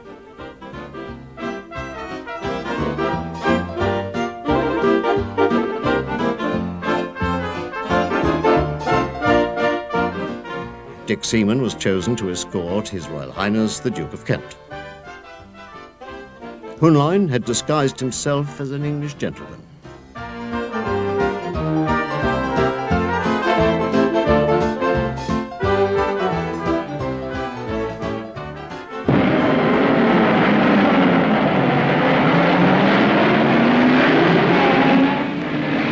The race was an awe-inspiring demonstration of German engineering. The British cars were driven with great courage, but were pathetically inadequate and were lapped time after time.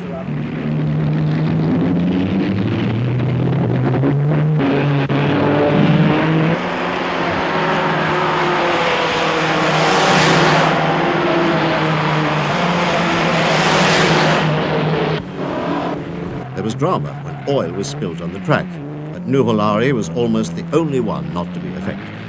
as it crashed badly and was out.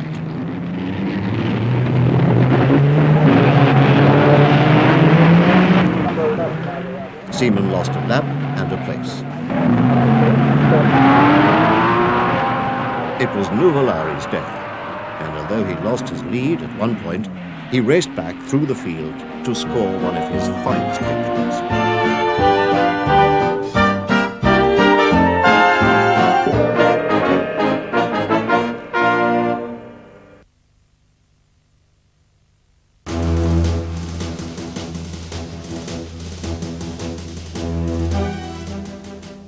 In 1939, the German economy was on a war footing, with absolute priority given to vital war production. All private car production was severely limited. War had been postponed by the Munich Agreement, and Hitler made full use of the extra time. Dr. Kissel, the chairman of Daimler-Benz, proclaimed that the factories are fully occupied with army and state orders. Surprisingly, in a Daimler-Benz film of the time, we find that the racing department was kept busier than ever. Nazi officials considered it as effective to spend money on motor racing as on guns and tanks. New Mercedes with improved aerodynamics were being developed to battle with Auto Union for the glory of the Third Reich. 19 of the 1938 engines were still serviceable, but new engines were needed for 1939, with comprehensive redesign and more emphasis on improving reliability.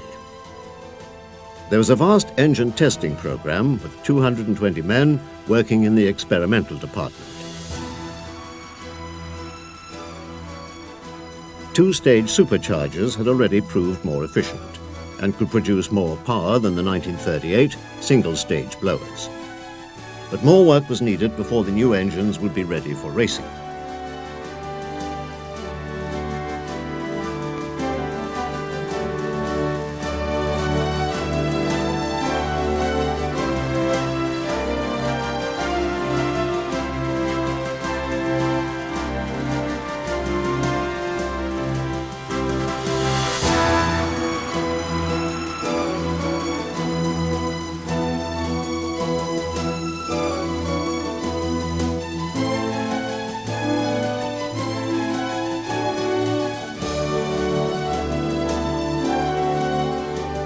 In spite of all the military pressure, Hitler was out to prove that German automobile engineering was supreme, and time and money was found to fit one of the latest engines in a specially built car to break speed records. The Nazi chief of Motorsport, Korpsführer Adolf Hunlein, had stated that he wanted a German car that was the fastest on land, and with a German driver to take the record on German soil.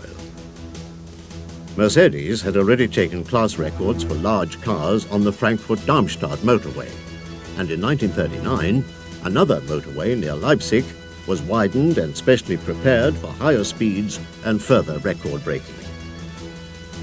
British cars and drivers had dominated the land speed record for many years, and John Cobb and George Easton had recently driven at over 350 miles an hour in America, but that was on salt flats.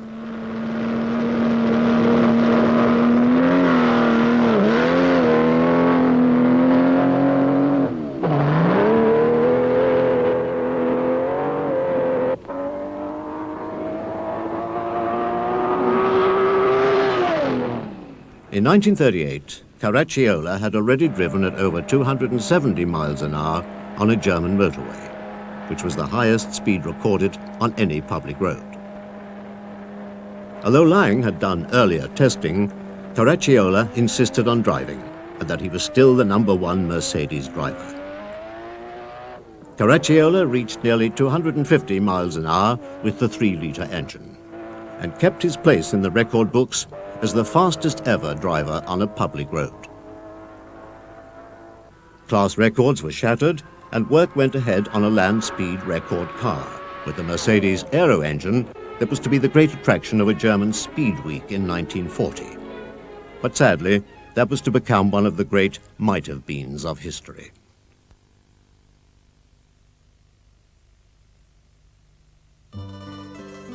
The Italian Empire in North Africa was the exotic setting for the first major Grand Prix of 1939. An Italian state lottery made the Tripoli Grand Prix one of the richest races in the world, the Corsa dei Milioni, the race of millions. For 4 years, German cars had dominated the event. But this year, the Italians moved the goalposts and excluded the 3-litre Mercedes by limiting the engine size to 1.5 litres, the engine size of many Italian racing cars. But astonishingly, in complete secrecy, Mercedes had produced 2 mini Mercedes, the W165.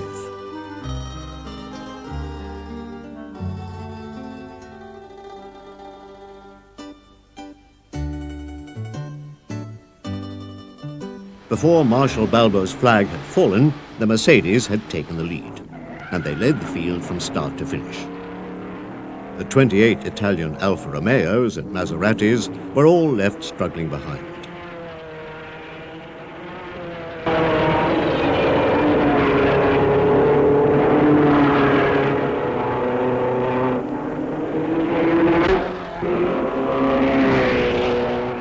These lovely little Mercedes never raced again, but in their first and only race, they dominated the field.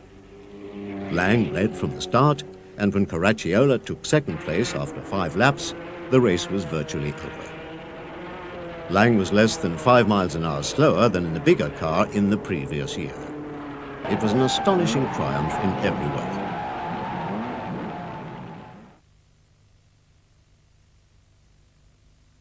The first major German race for the new W154s was the Eiffel Grand Prix on the Nürburgring on the 21st of May. This was the first of the year's titanic battles between Mercedes and Auto Union. At the start, Nuvolari and Lang were on the front row. Lang was now on top of his form, and in spite of a tyre change, went on to beat Nuvolari by 11 seconds.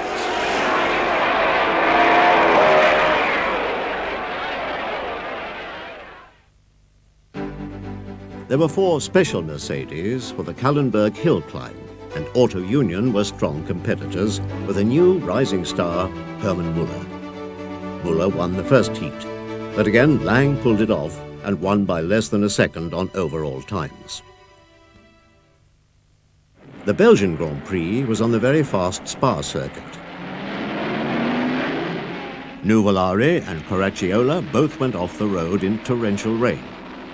Seaman, driving brilliantly, was in the lead, with Lang 28 seconds behind, when he crashed and subsequently lost his life.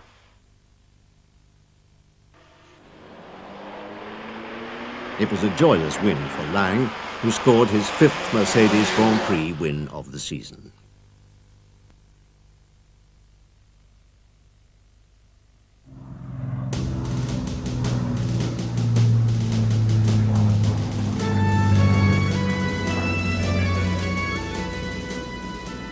The last German Grand Prix before the war was one of the toughest and most exciting. Even the changeable weather added to the drama. And the Graf Zeppelin was overhead to help the film crews. With 3 cars on the front grid, it promised to be another great Mercedes victory. But Auto Union had 5 cars and were well up and almost as fast.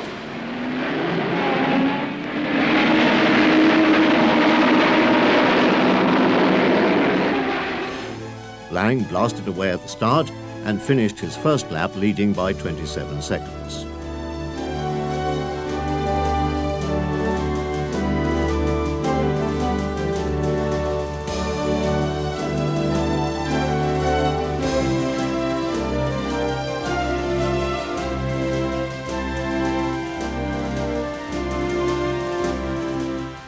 But there was an Italian Maserati among the leaders, driven by Paul Piech. And to the horror of the German crowd, when Lang pulled in for a plug change, it was the Italian Maserati that took the lead.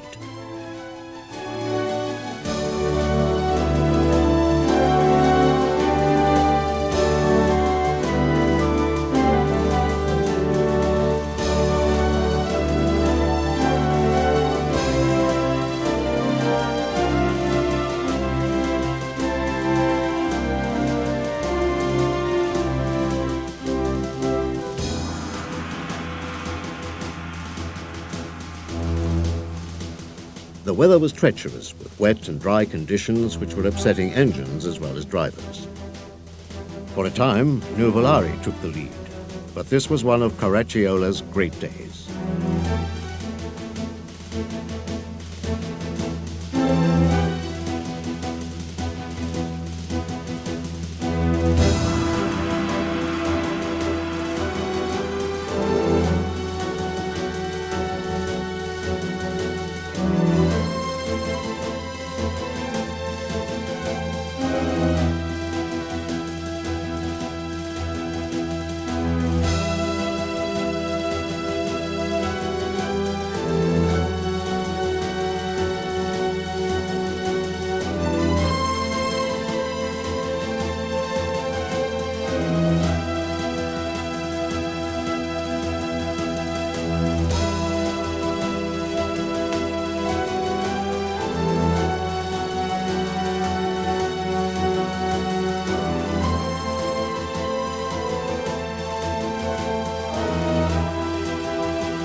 Many thought Caracciola had had his day, but he was in his element, and his 20th lap was the fastest of the race. And he went on to win, with Müller only a minute behind, after over 4 hours.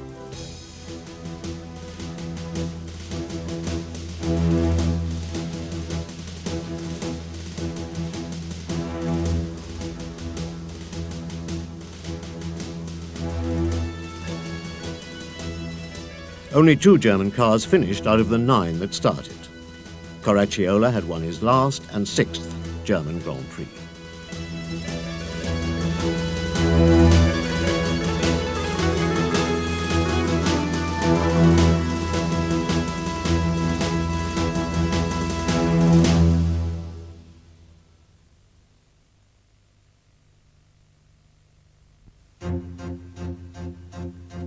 The Nazi Sports Organization arranged for the 1939 German Hill Climb Championship to be decided on the Grossglockner Pass in the Austrian Tyrol on the 6th of August.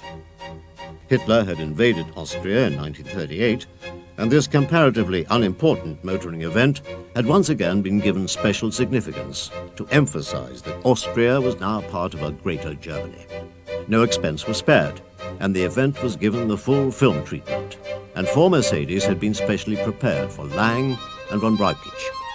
They were up against von Stuck and Müller. But there is little film of the auto unions, for this is, after all, a Mercedes film. Lang and von Brauchitsch had the choice of the big 1937 cars or the later 3 liters, and they both chose the bigger cars. The drivers were offered twin rear wheels, but both decided the road was too narrow and the corners too sharp. The Mercedes had been modified to save the weight of a water-filled radiator on the front wheels. Behind each driver was a radiator filled with glycol, and a carefully calculated quantity of water was boiled away. The steam can be seen as the engines are cooled.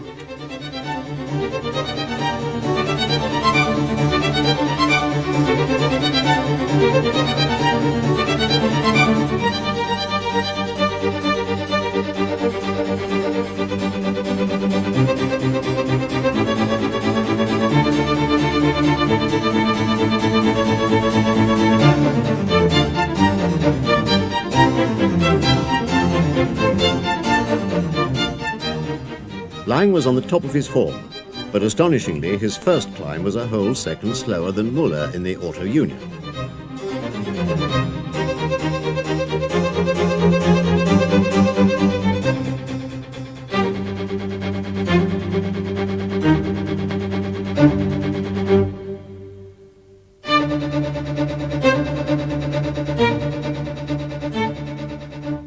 Braukic followed the reigning champion Stuck, who had been half a second slower than Lang on the 8-mile-long course.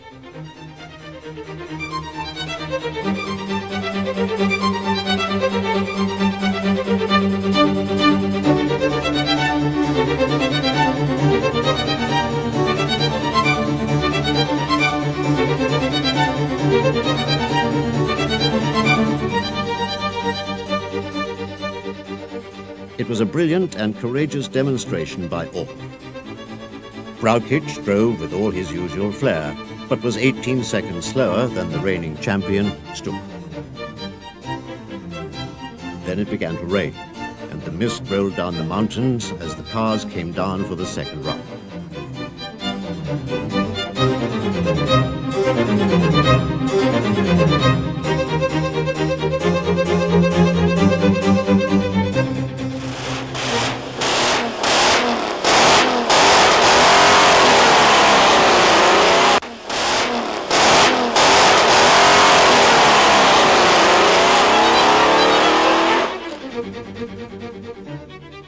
The conditions got worse and worse up the mountain. This was Lang's year, and he proved his skill and courage by beating Stuck by nearly 4 seconds under appalling conditions. For the first time for years, Stuck lost the German hill climb championship, and it went to Lang.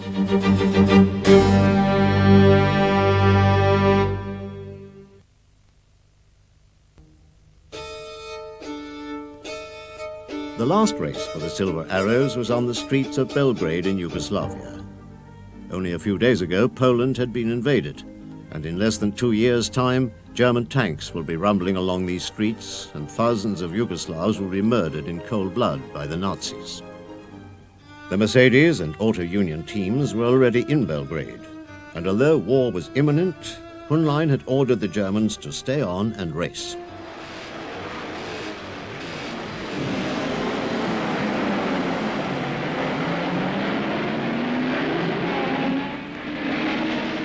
Hunlein wanted the race to be a frightening demonstration of German expertise. The only opposition came from a slow, solitary Bugatti.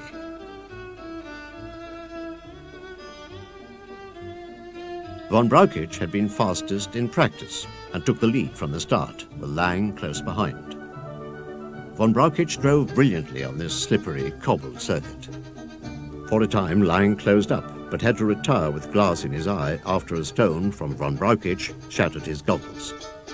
This was to be Von Braukic's great chance, but he overdid it and spun. The Auto Unions then took over.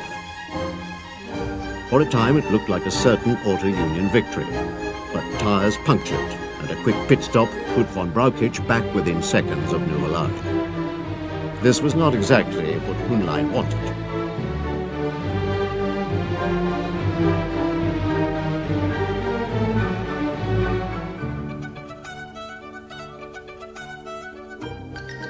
The last race of the Silver Arrows was a German victory, but the winner was a small, lively Italian, Tazio Nuvolari, one of the greatest drivers of all time.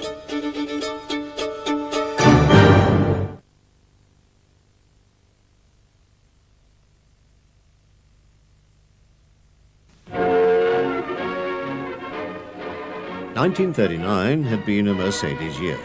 They had won 6 of the 8 Grand Prix races, and a last wartime celebration marked the end of a great period of motor racing.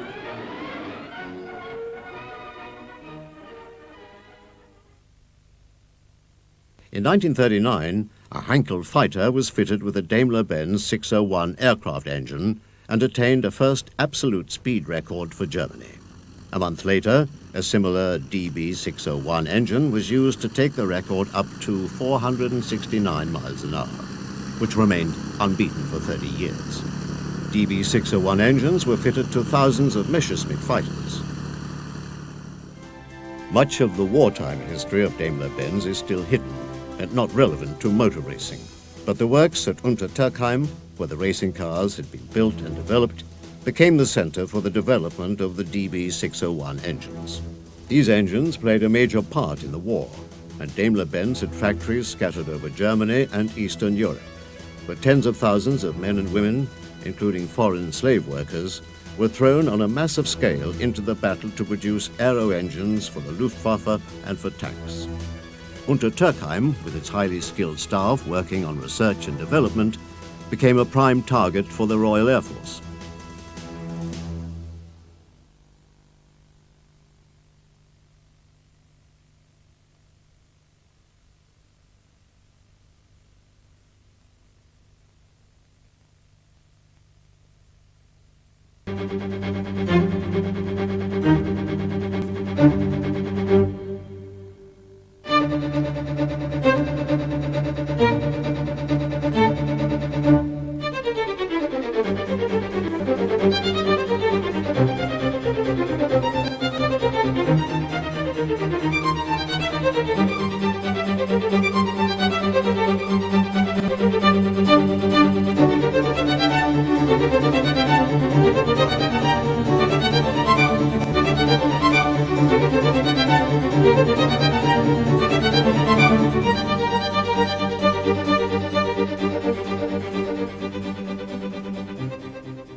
When the war ended, a large part of the Untertürkheim works was in ruins, and the factories in other parts of Germany and Eastern Europe were no longer under German control. The board of directors declared that Daimler-Benz had ceased to exist in 1945.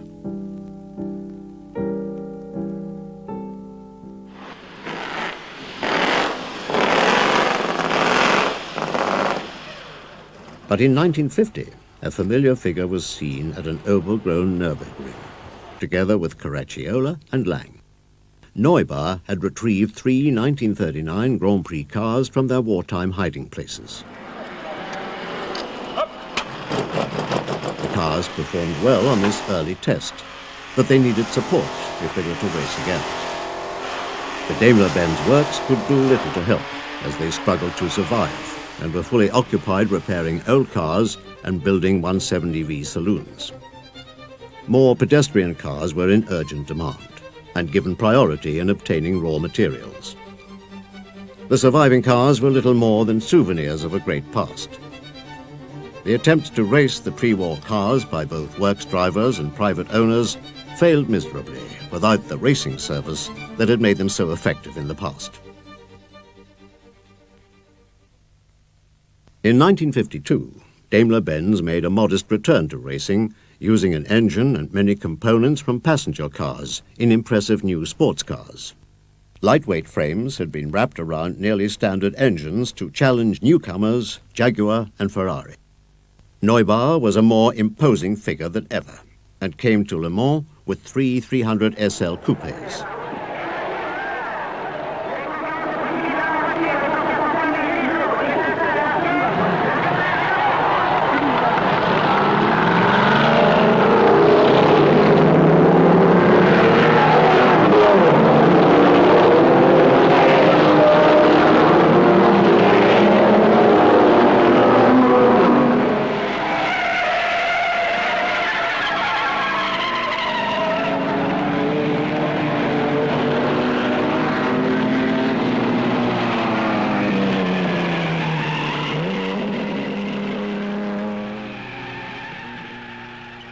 The Mercedes were not expected to win, and after 1 hour were in 9th and 10th places.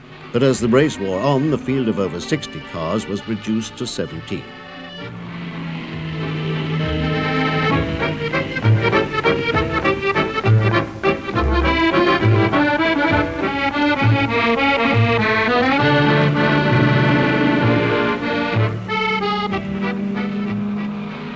It was only in the last hour that Mercedes took the lead, when the leading Talbot retired and Mercedes had their luckiest win.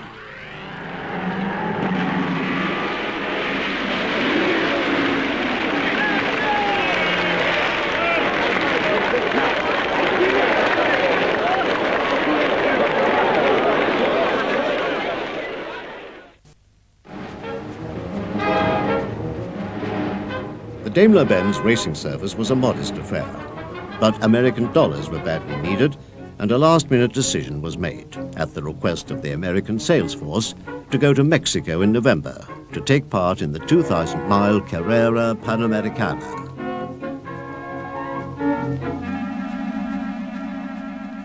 Kling and Lang were part of a team of 35 to race three 300 SLs. Neubauer was in charge, but afterwards he said he would never do it again unless he could double the size of his party. There had been little time or money for preparation, and the race was nearly 2,000 miles long and in 8 stages.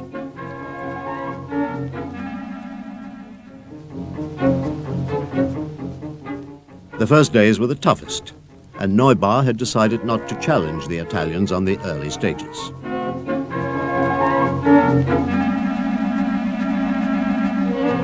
The opposition was tough and experienced.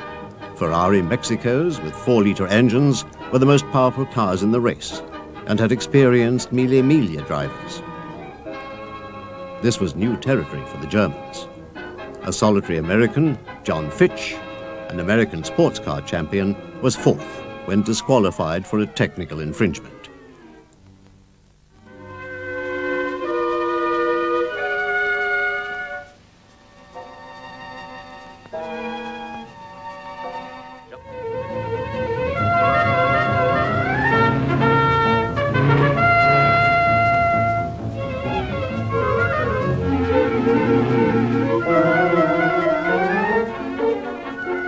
The Mercedes entry had been a makeshift affair by Daimler-Benz standards, but Kling averaged 136 miles an hour on the final stages to win the first ever Daimler-Benz victory in the Western Hemisphere. Lang was a close second.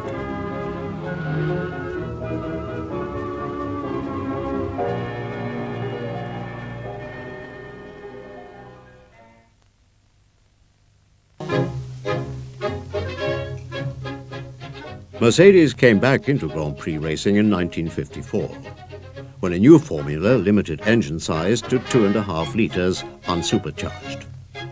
The engines had 8 cylinders in line, like earlier Silver Arrows. Fritz Nallinger was back as technical director, with Uhlenhaut under him, but not since 1923 had Mercedes raced cars without superchargers.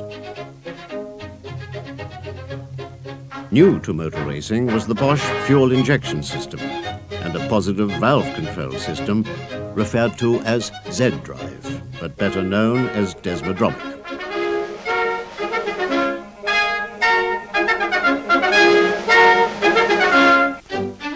The cars were not ready to race until July and made their first dramatic appearance in the Champagne country near Reims in the French Grand Prix. They had fully enclosed bodywork, like pre-war Mercedes record breakers.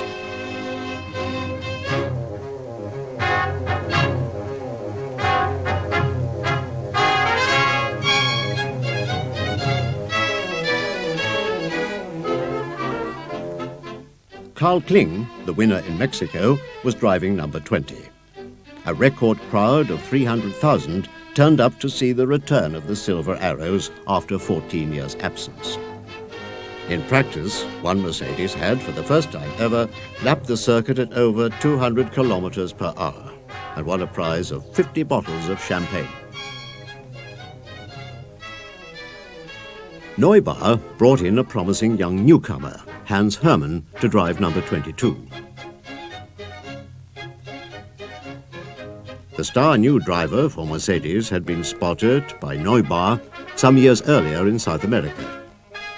Fangio, in number 18, was already famous in Europe and had won the World Drivers' Championship in 1951 with Alfa Romeo.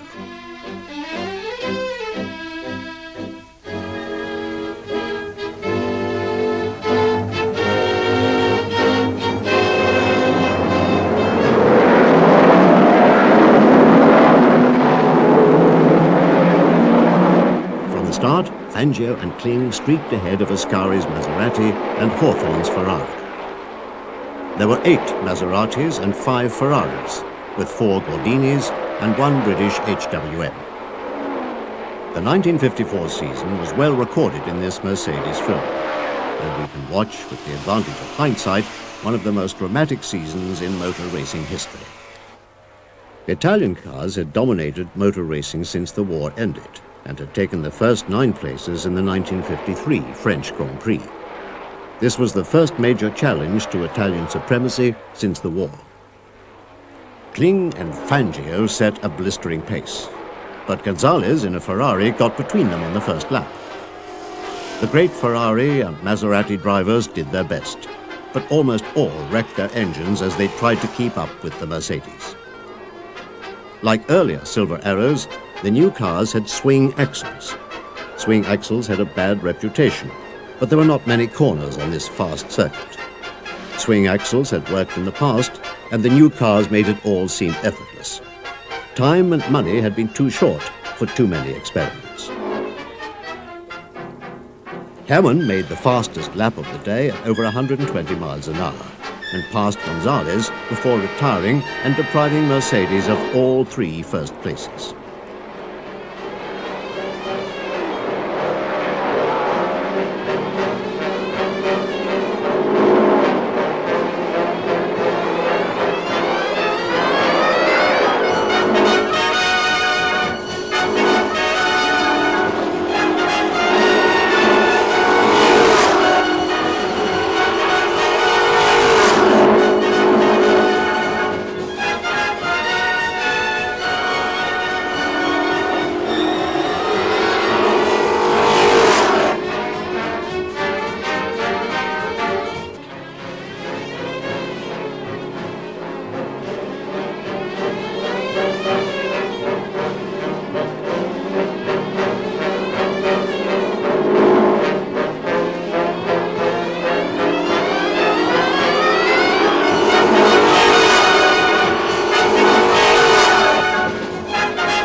Rain made little difference as the Mercedes cruised around well ahead of the rest. 15 years ago, Lang had been battling for the lead with Nuvolari, but now he was 45 and only allowed to watch.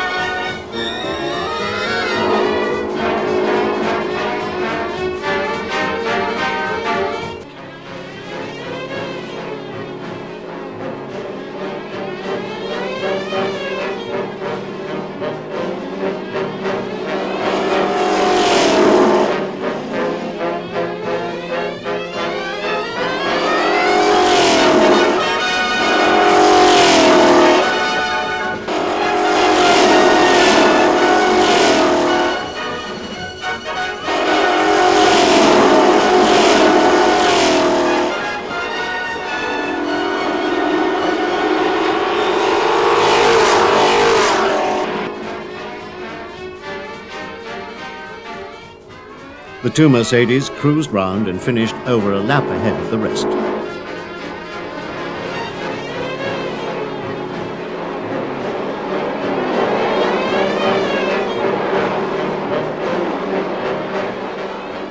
Fangio crossed the line to win, with Kling by his side.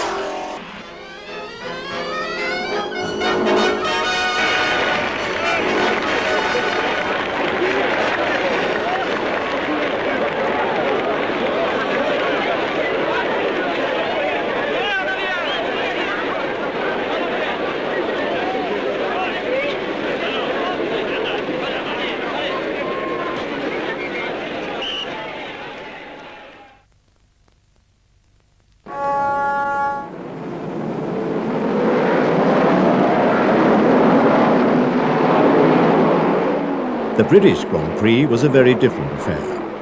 The Maseratis and Ferraris were back in their element on the slower circuit. Fangio was in difficulties and found the enclosed wheels made it difficult to line up his car on the makeshift corners. It was another Argentinian, Froilan Gonzalez, who drove impeccably with the Ferrari.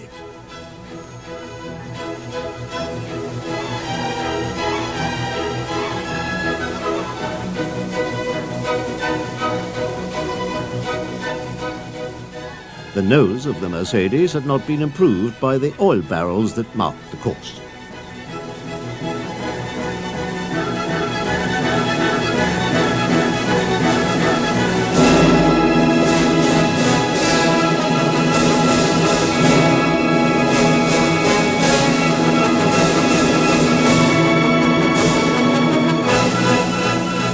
Sterling Moss held a magnificent second place in his Maserati, well ahead of Fangio, until his transmission went 10 laps from the end.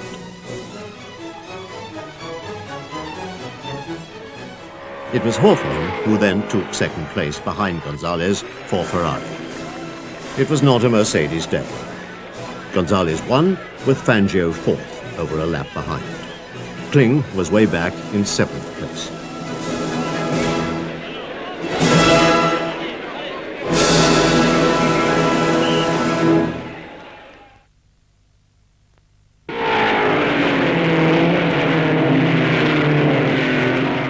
The German Grand Prix was only 2 weeks after Silverstone, and it was Gonzalez who again took the lead. But Fangio was close behind. Moss, in his Maserati, was third, just ahead of Lang. The Mercedes of Fangio and Lang had new bodywork with exposed wheels. Hermann had the disadvantage of driving one of the Silverstone streamlined cars, but was up with the leaders.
This was legendary motor racing on the greatest motor racing circuit of all time. Moss was up with Fangio and Gonzalez when a run bearing put him out. Mike Hawthorne was driving brilliantly when his back axle broke.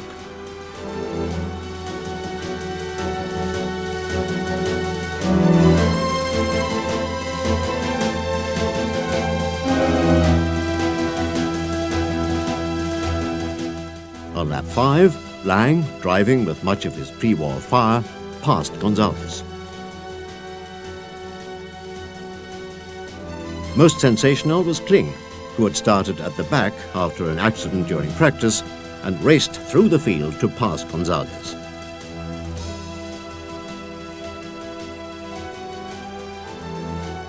On lap 10, Kling passed Lang, and Lang overdid it and was out.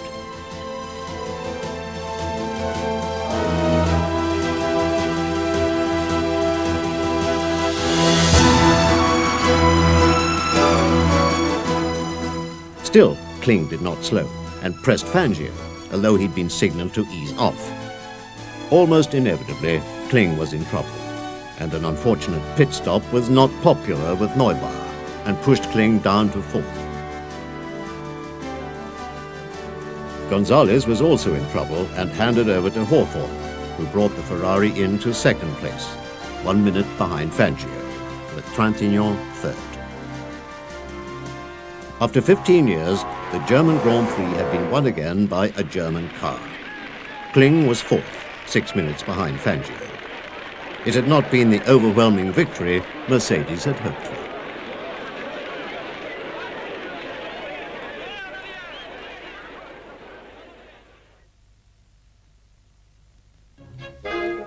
The Swiss Grand Prix was held in August, but the weather was cold and damp. Fangio was driving one of 3 Mercedes. Kling was driving the 2nd and Hermann the 3rd.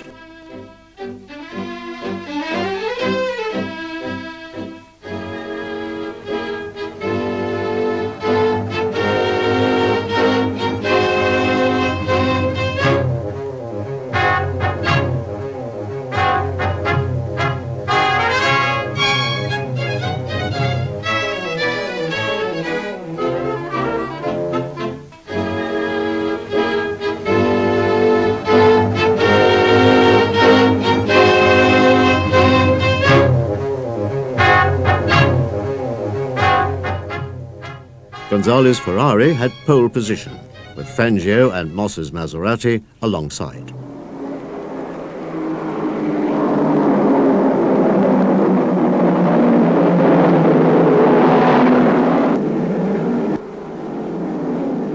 This was a driver's circuit, and Fangio led from start to finish. But Gonzalez, Moss and Hawthorne all pressed hard.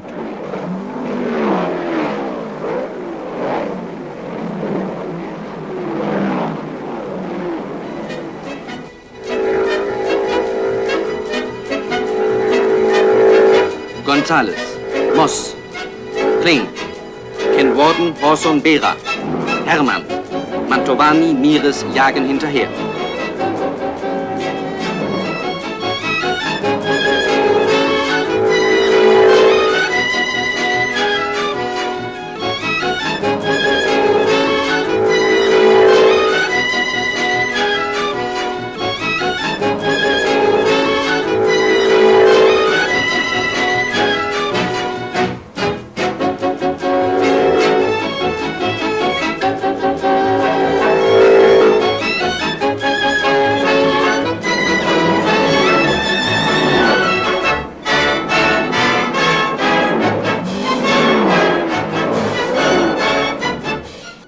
Moss passed Gonzalez on the 3rd of 66 laps and was 2nd for nearly half the race.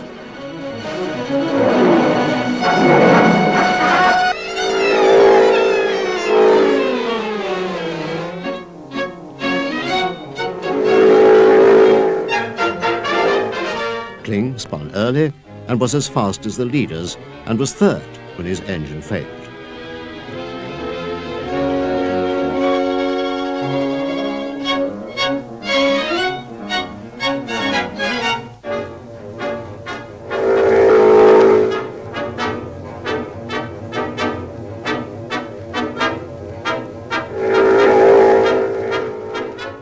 Moss held 2nd place until his oil pump failed, and Gonzalez and Hawthorne were left to chase Fangio.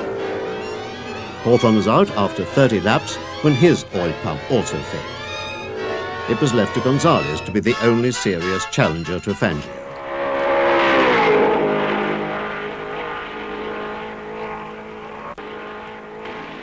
Fangio won, with Gonzalez 1 minute behind.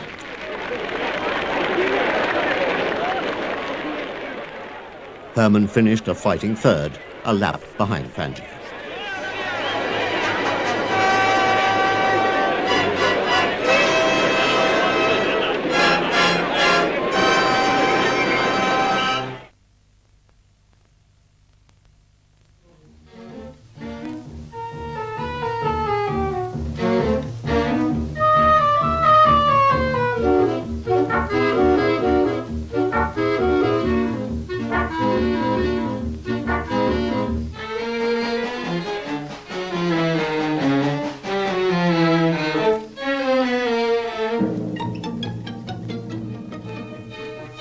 Direktor Nallinger, Uhlenhaut und Scherenberg. Mike Horson.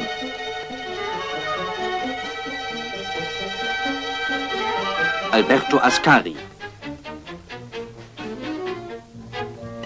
Gonzales und Fangio. Sie alle sind im Bilde.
Kling, Fangio, Ascari, Gonzales, Moss, Horson und Hermann.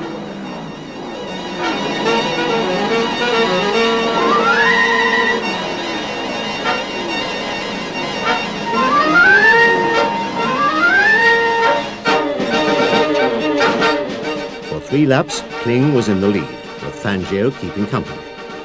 Gonzalez, Ascari and Moss were almost line abreast at times and were constant threats to Mercedes.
Ascari in a Ferrari took the lead on the 4th lap and held it for nearly half the race.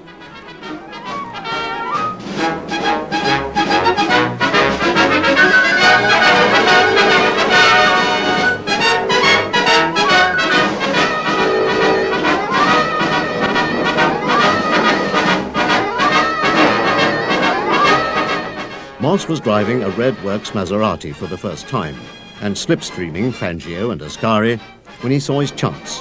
and the brilliant young driver led a Formula One Grand Prix for the first time in his life.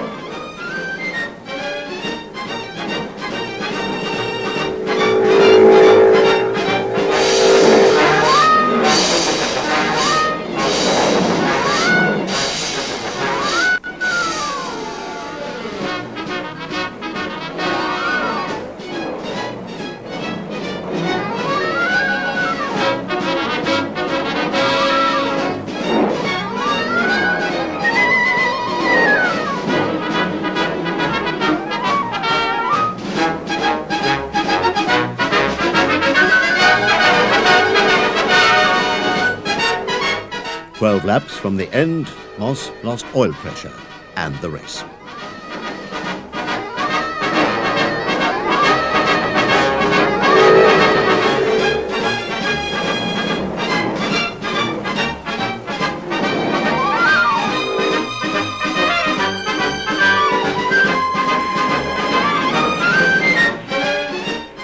Moss made a sad return to the Maserati pit, but his brilliant drive had not gone unnoticed.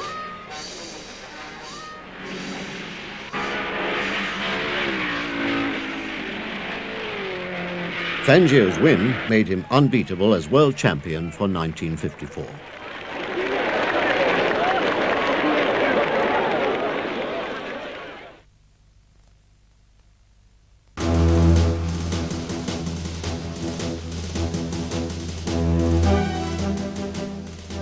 Two weeks later, 3 streamlined Mercedes took part in a non-championship Grand Prix, the Berlin Grand Prix on the Aubus.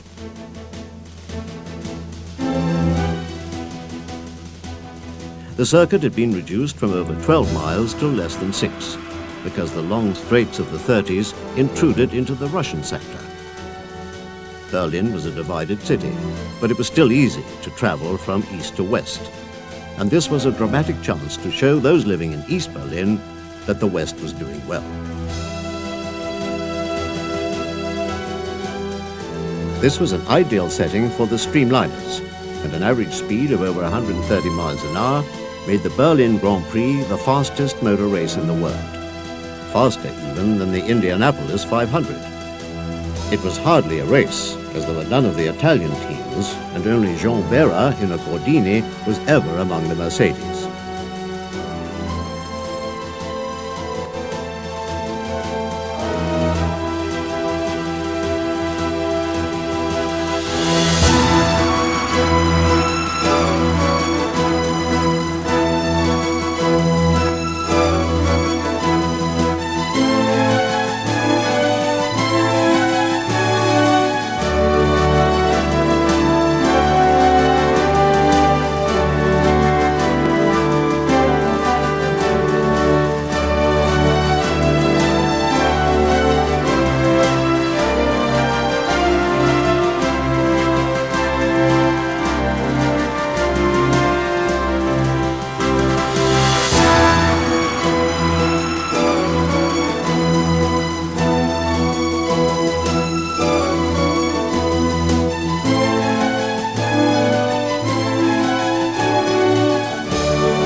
Mercedes had already won 5 out of the 6 Grand Prix, and Fangio was already world champion, and happy to let veteran Karl Kling hold the lead.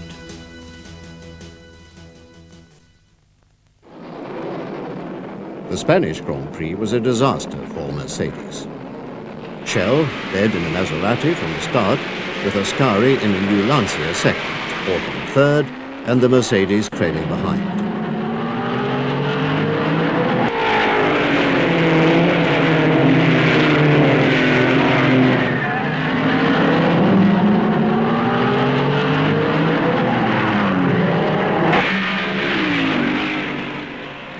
The new racing Lancia was a sensation, and Ascari led the race from the third lap, leaving the opposition further behind with every lap. All the Mercedes were in trouble, and litter on the track caused engines and brakes to overheat. Much of the race became a Ferrari-Maserati duel, and an exhausted Fangio did no better than third. The season ended with a great and unexpected win for Ferrari and Mike Hawthorne.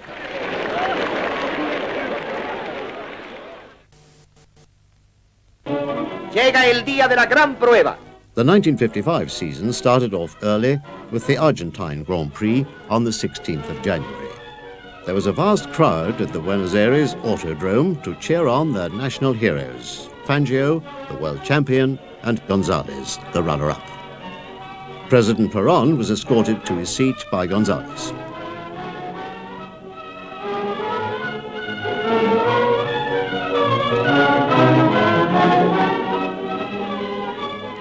Four Mercedes had been entered, with Fangio driving number 2, with support from Hans Hermann still needing a win, the veteran Karl Kling, and a newcomer to Mercedes, Sterling Moss. Ferrari were in force with the first world champion, Farina, and Fangio's friend and greatest rival, Gonzalez.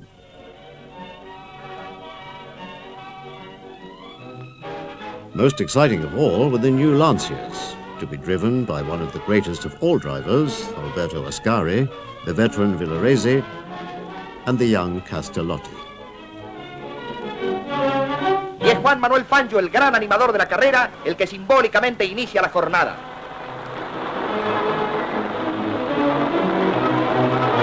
Un grupo de abanderados portando las enseñas de todos los países que intervienen en la lucha abre un magnífico desfile en el que se exhiben frente al palco que ocupa el general Perón las máquinas que disputarán la competencia.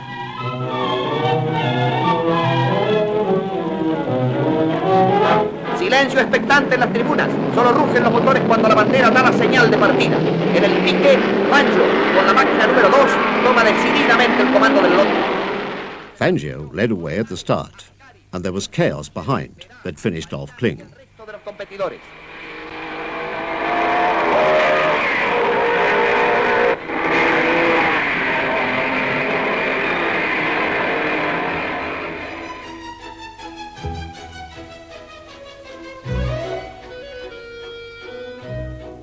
By the third lap, Ascari and Gonzalez had both passed Fangio.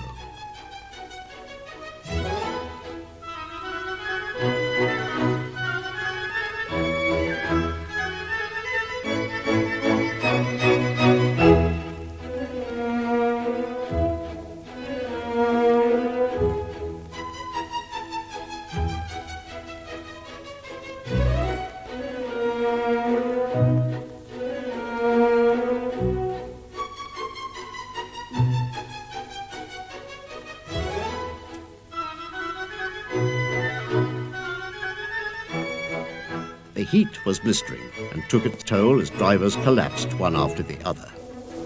Moss broke down and was bundled into an ambulance. Gonzalez retired exhausted, and Farina took over his Ferrari. Drivers retired and returned later.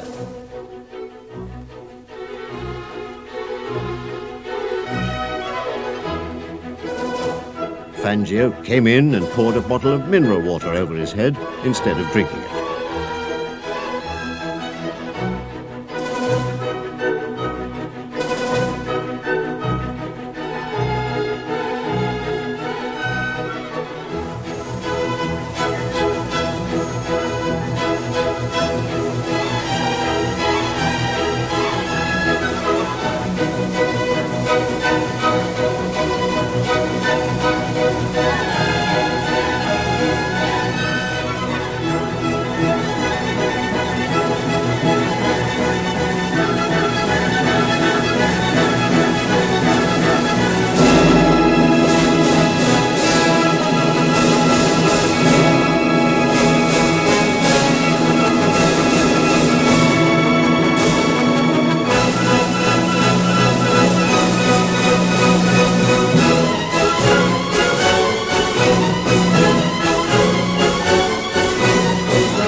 Only Fangio and Vieira did the whole distance in their own cars in this game of musical chairs.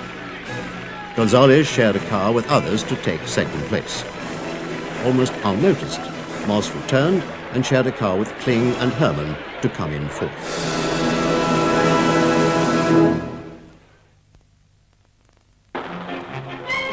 A fortnight later, there was a Buenos Aires Cup with an open formula, and Mercedes took advantage of this to try out new 3-litre sports car engines in their racing cars.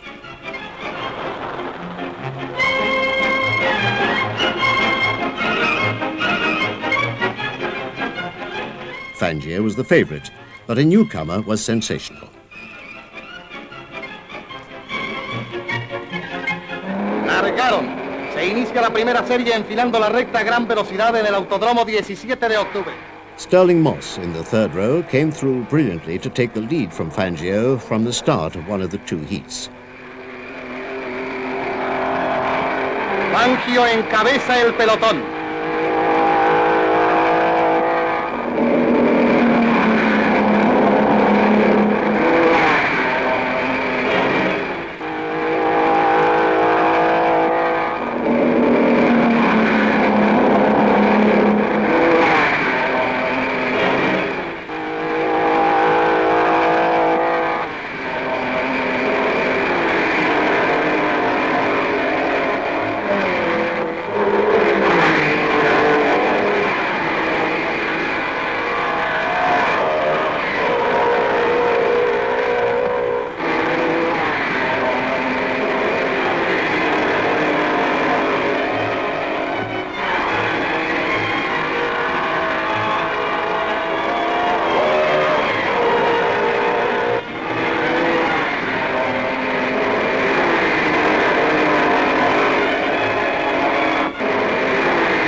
The Mercedes had tyre trouble, and the first heat saw Farina take the lead to win. Finalmente separados por 11 segundos, Farina conquista el primer puesto en la serie. Aquí está el italiano llegando a la meta.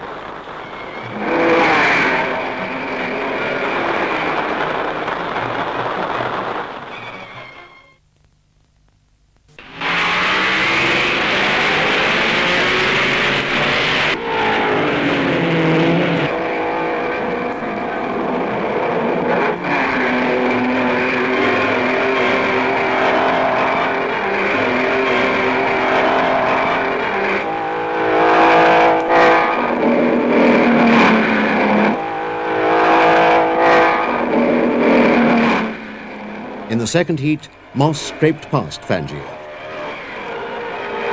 Ya definida la prueba a favor de las máquinas alemanas y habiendo pasado a Stirling Moss a la punta, finaliza la segunda serie.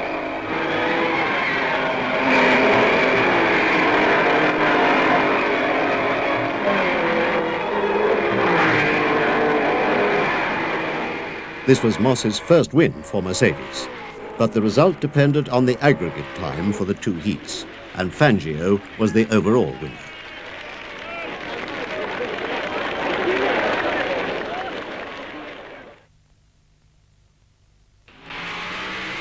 On the 22nd of May, the European Grand Prix season got off to a flying start in Monaco. Fangio had shattered Caracciolla's old record in practice and took the lead, with Moss close behind. Ascari made a brief challenge in a Lancia.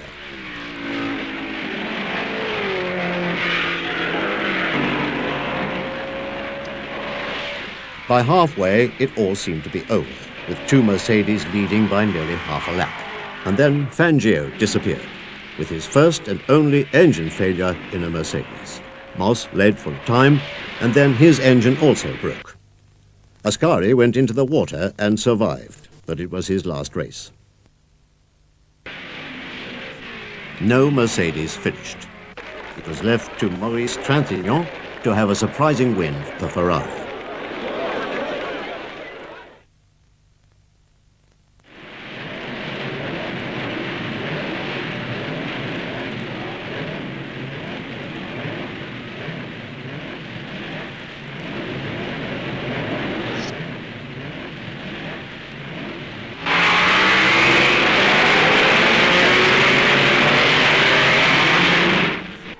The Belgian Grand Prix was only 2 weeks after the ignominious Monaco failure.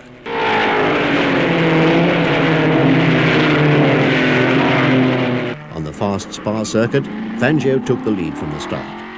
Moss has described how he then took up his customary second place for another instructive masterclass.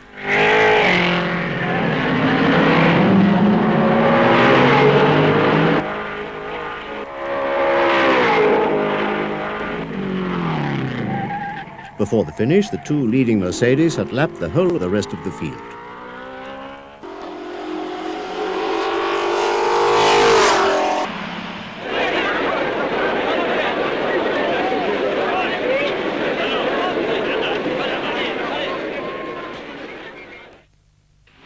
The Dutch Grand Prix was on the 19th of June.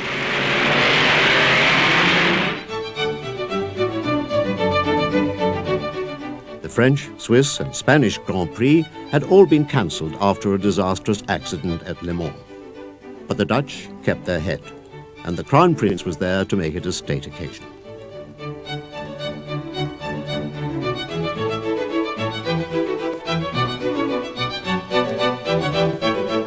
Fangio and Moss again sang round together for lap after lap.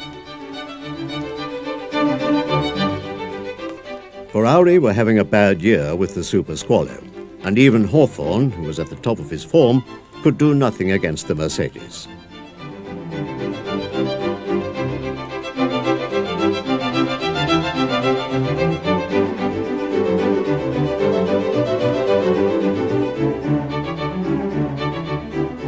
Again, the whole field was lapped by the two Mercedes.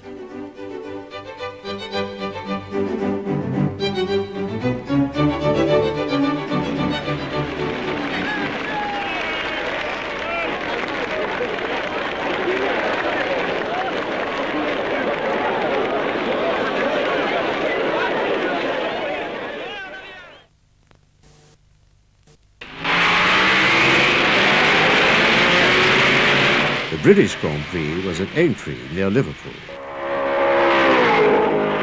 Fangio led for 2 laps and then Moss.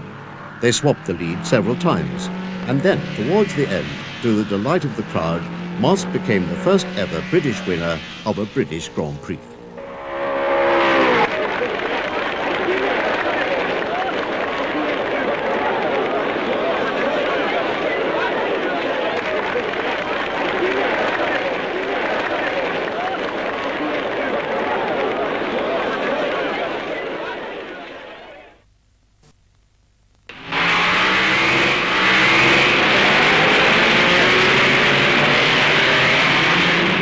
The last Grand Prix of the year was at Monza in Italy.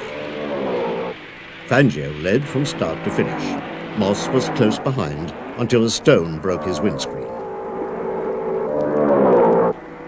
Moss tried to regain his place and made the fastest lap of the day before his transmission went. Fangio was world champion for the 3rd time.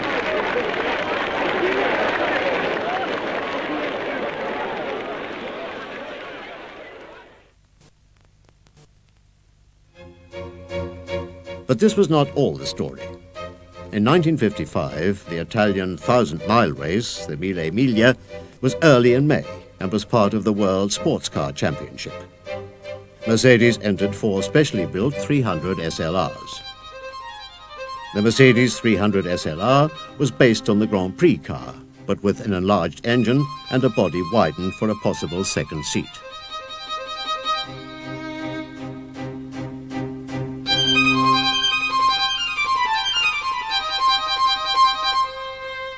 Fangio was on his own, but Moss had one of the finest motor racing writers, Dennis Jenkinson, to act as navigator.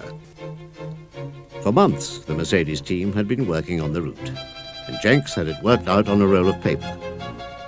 Moss and Jenks broke every record and averaged an almost incredible 98 miles an hour for the 1,000 miles, nearly 10 miles an hour faster than the previous record. Moss and Jenks finished nearly half an hour ahead of Fangio in second place.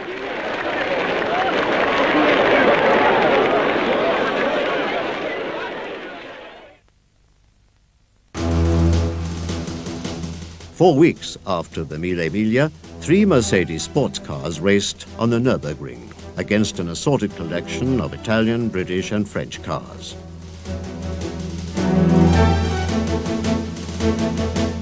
All 3 Mercedes ran like clockwork, swapping places from time to time.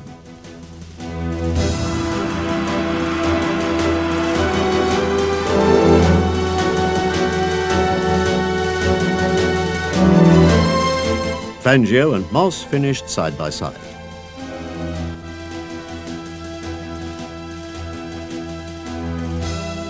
On the 11th of June at Le Mans, Mercedes faced a more serious challenge from Jaguar.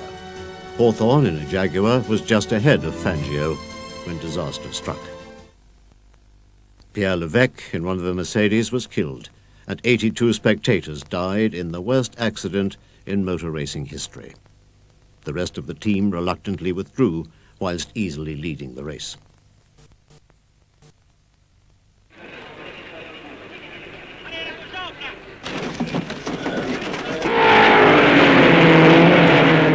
The Swedish Grand Prix in August was one of the few races run after the Le Mans disaster. There was another first for Fangio, with Moss second.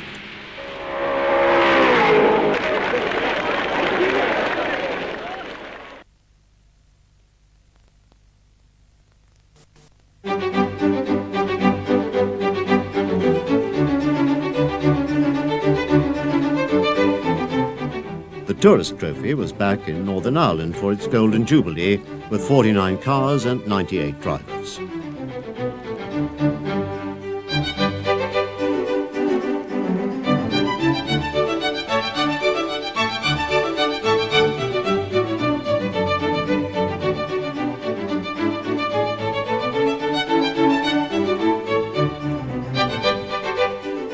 This was no easy race for Mercedes, and Mike Hawthorn with a D-type Jaguar was fastest of all, setting up a new lap record of nearly 95 miles an hour.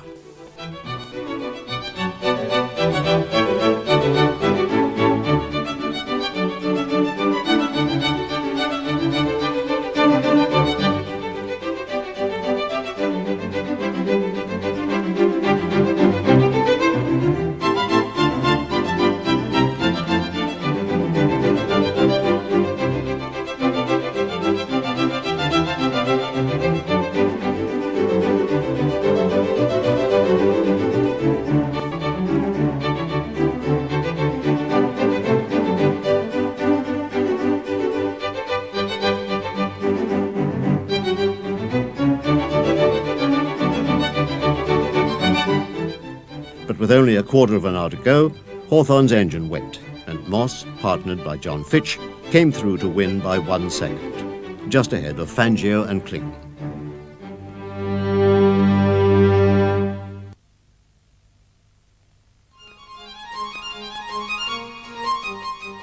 The last race for the Sports Car Championship was the Targa Florio in Sicily. 2 drivers took turns to drive each car. Fangio shared with Kling, Moss shared a car with a newcomer, Peter Collins.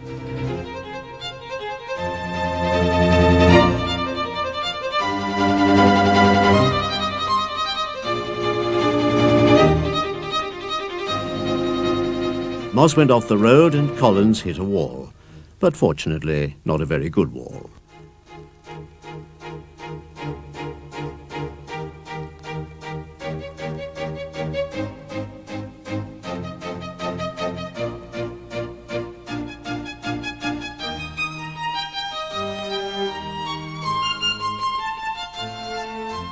Moss, Collins and the Mercedes all survived to win the race and gain the Sports Car Championship for Daimler-Benz.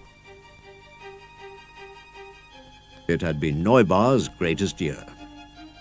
But the board of the company decided this was the moment to withdraw from motor racing, and at a final ceremony, Fangio and Moss were presented with awards for their brilliant performances, which had helped make Mercedes almost unbeatable.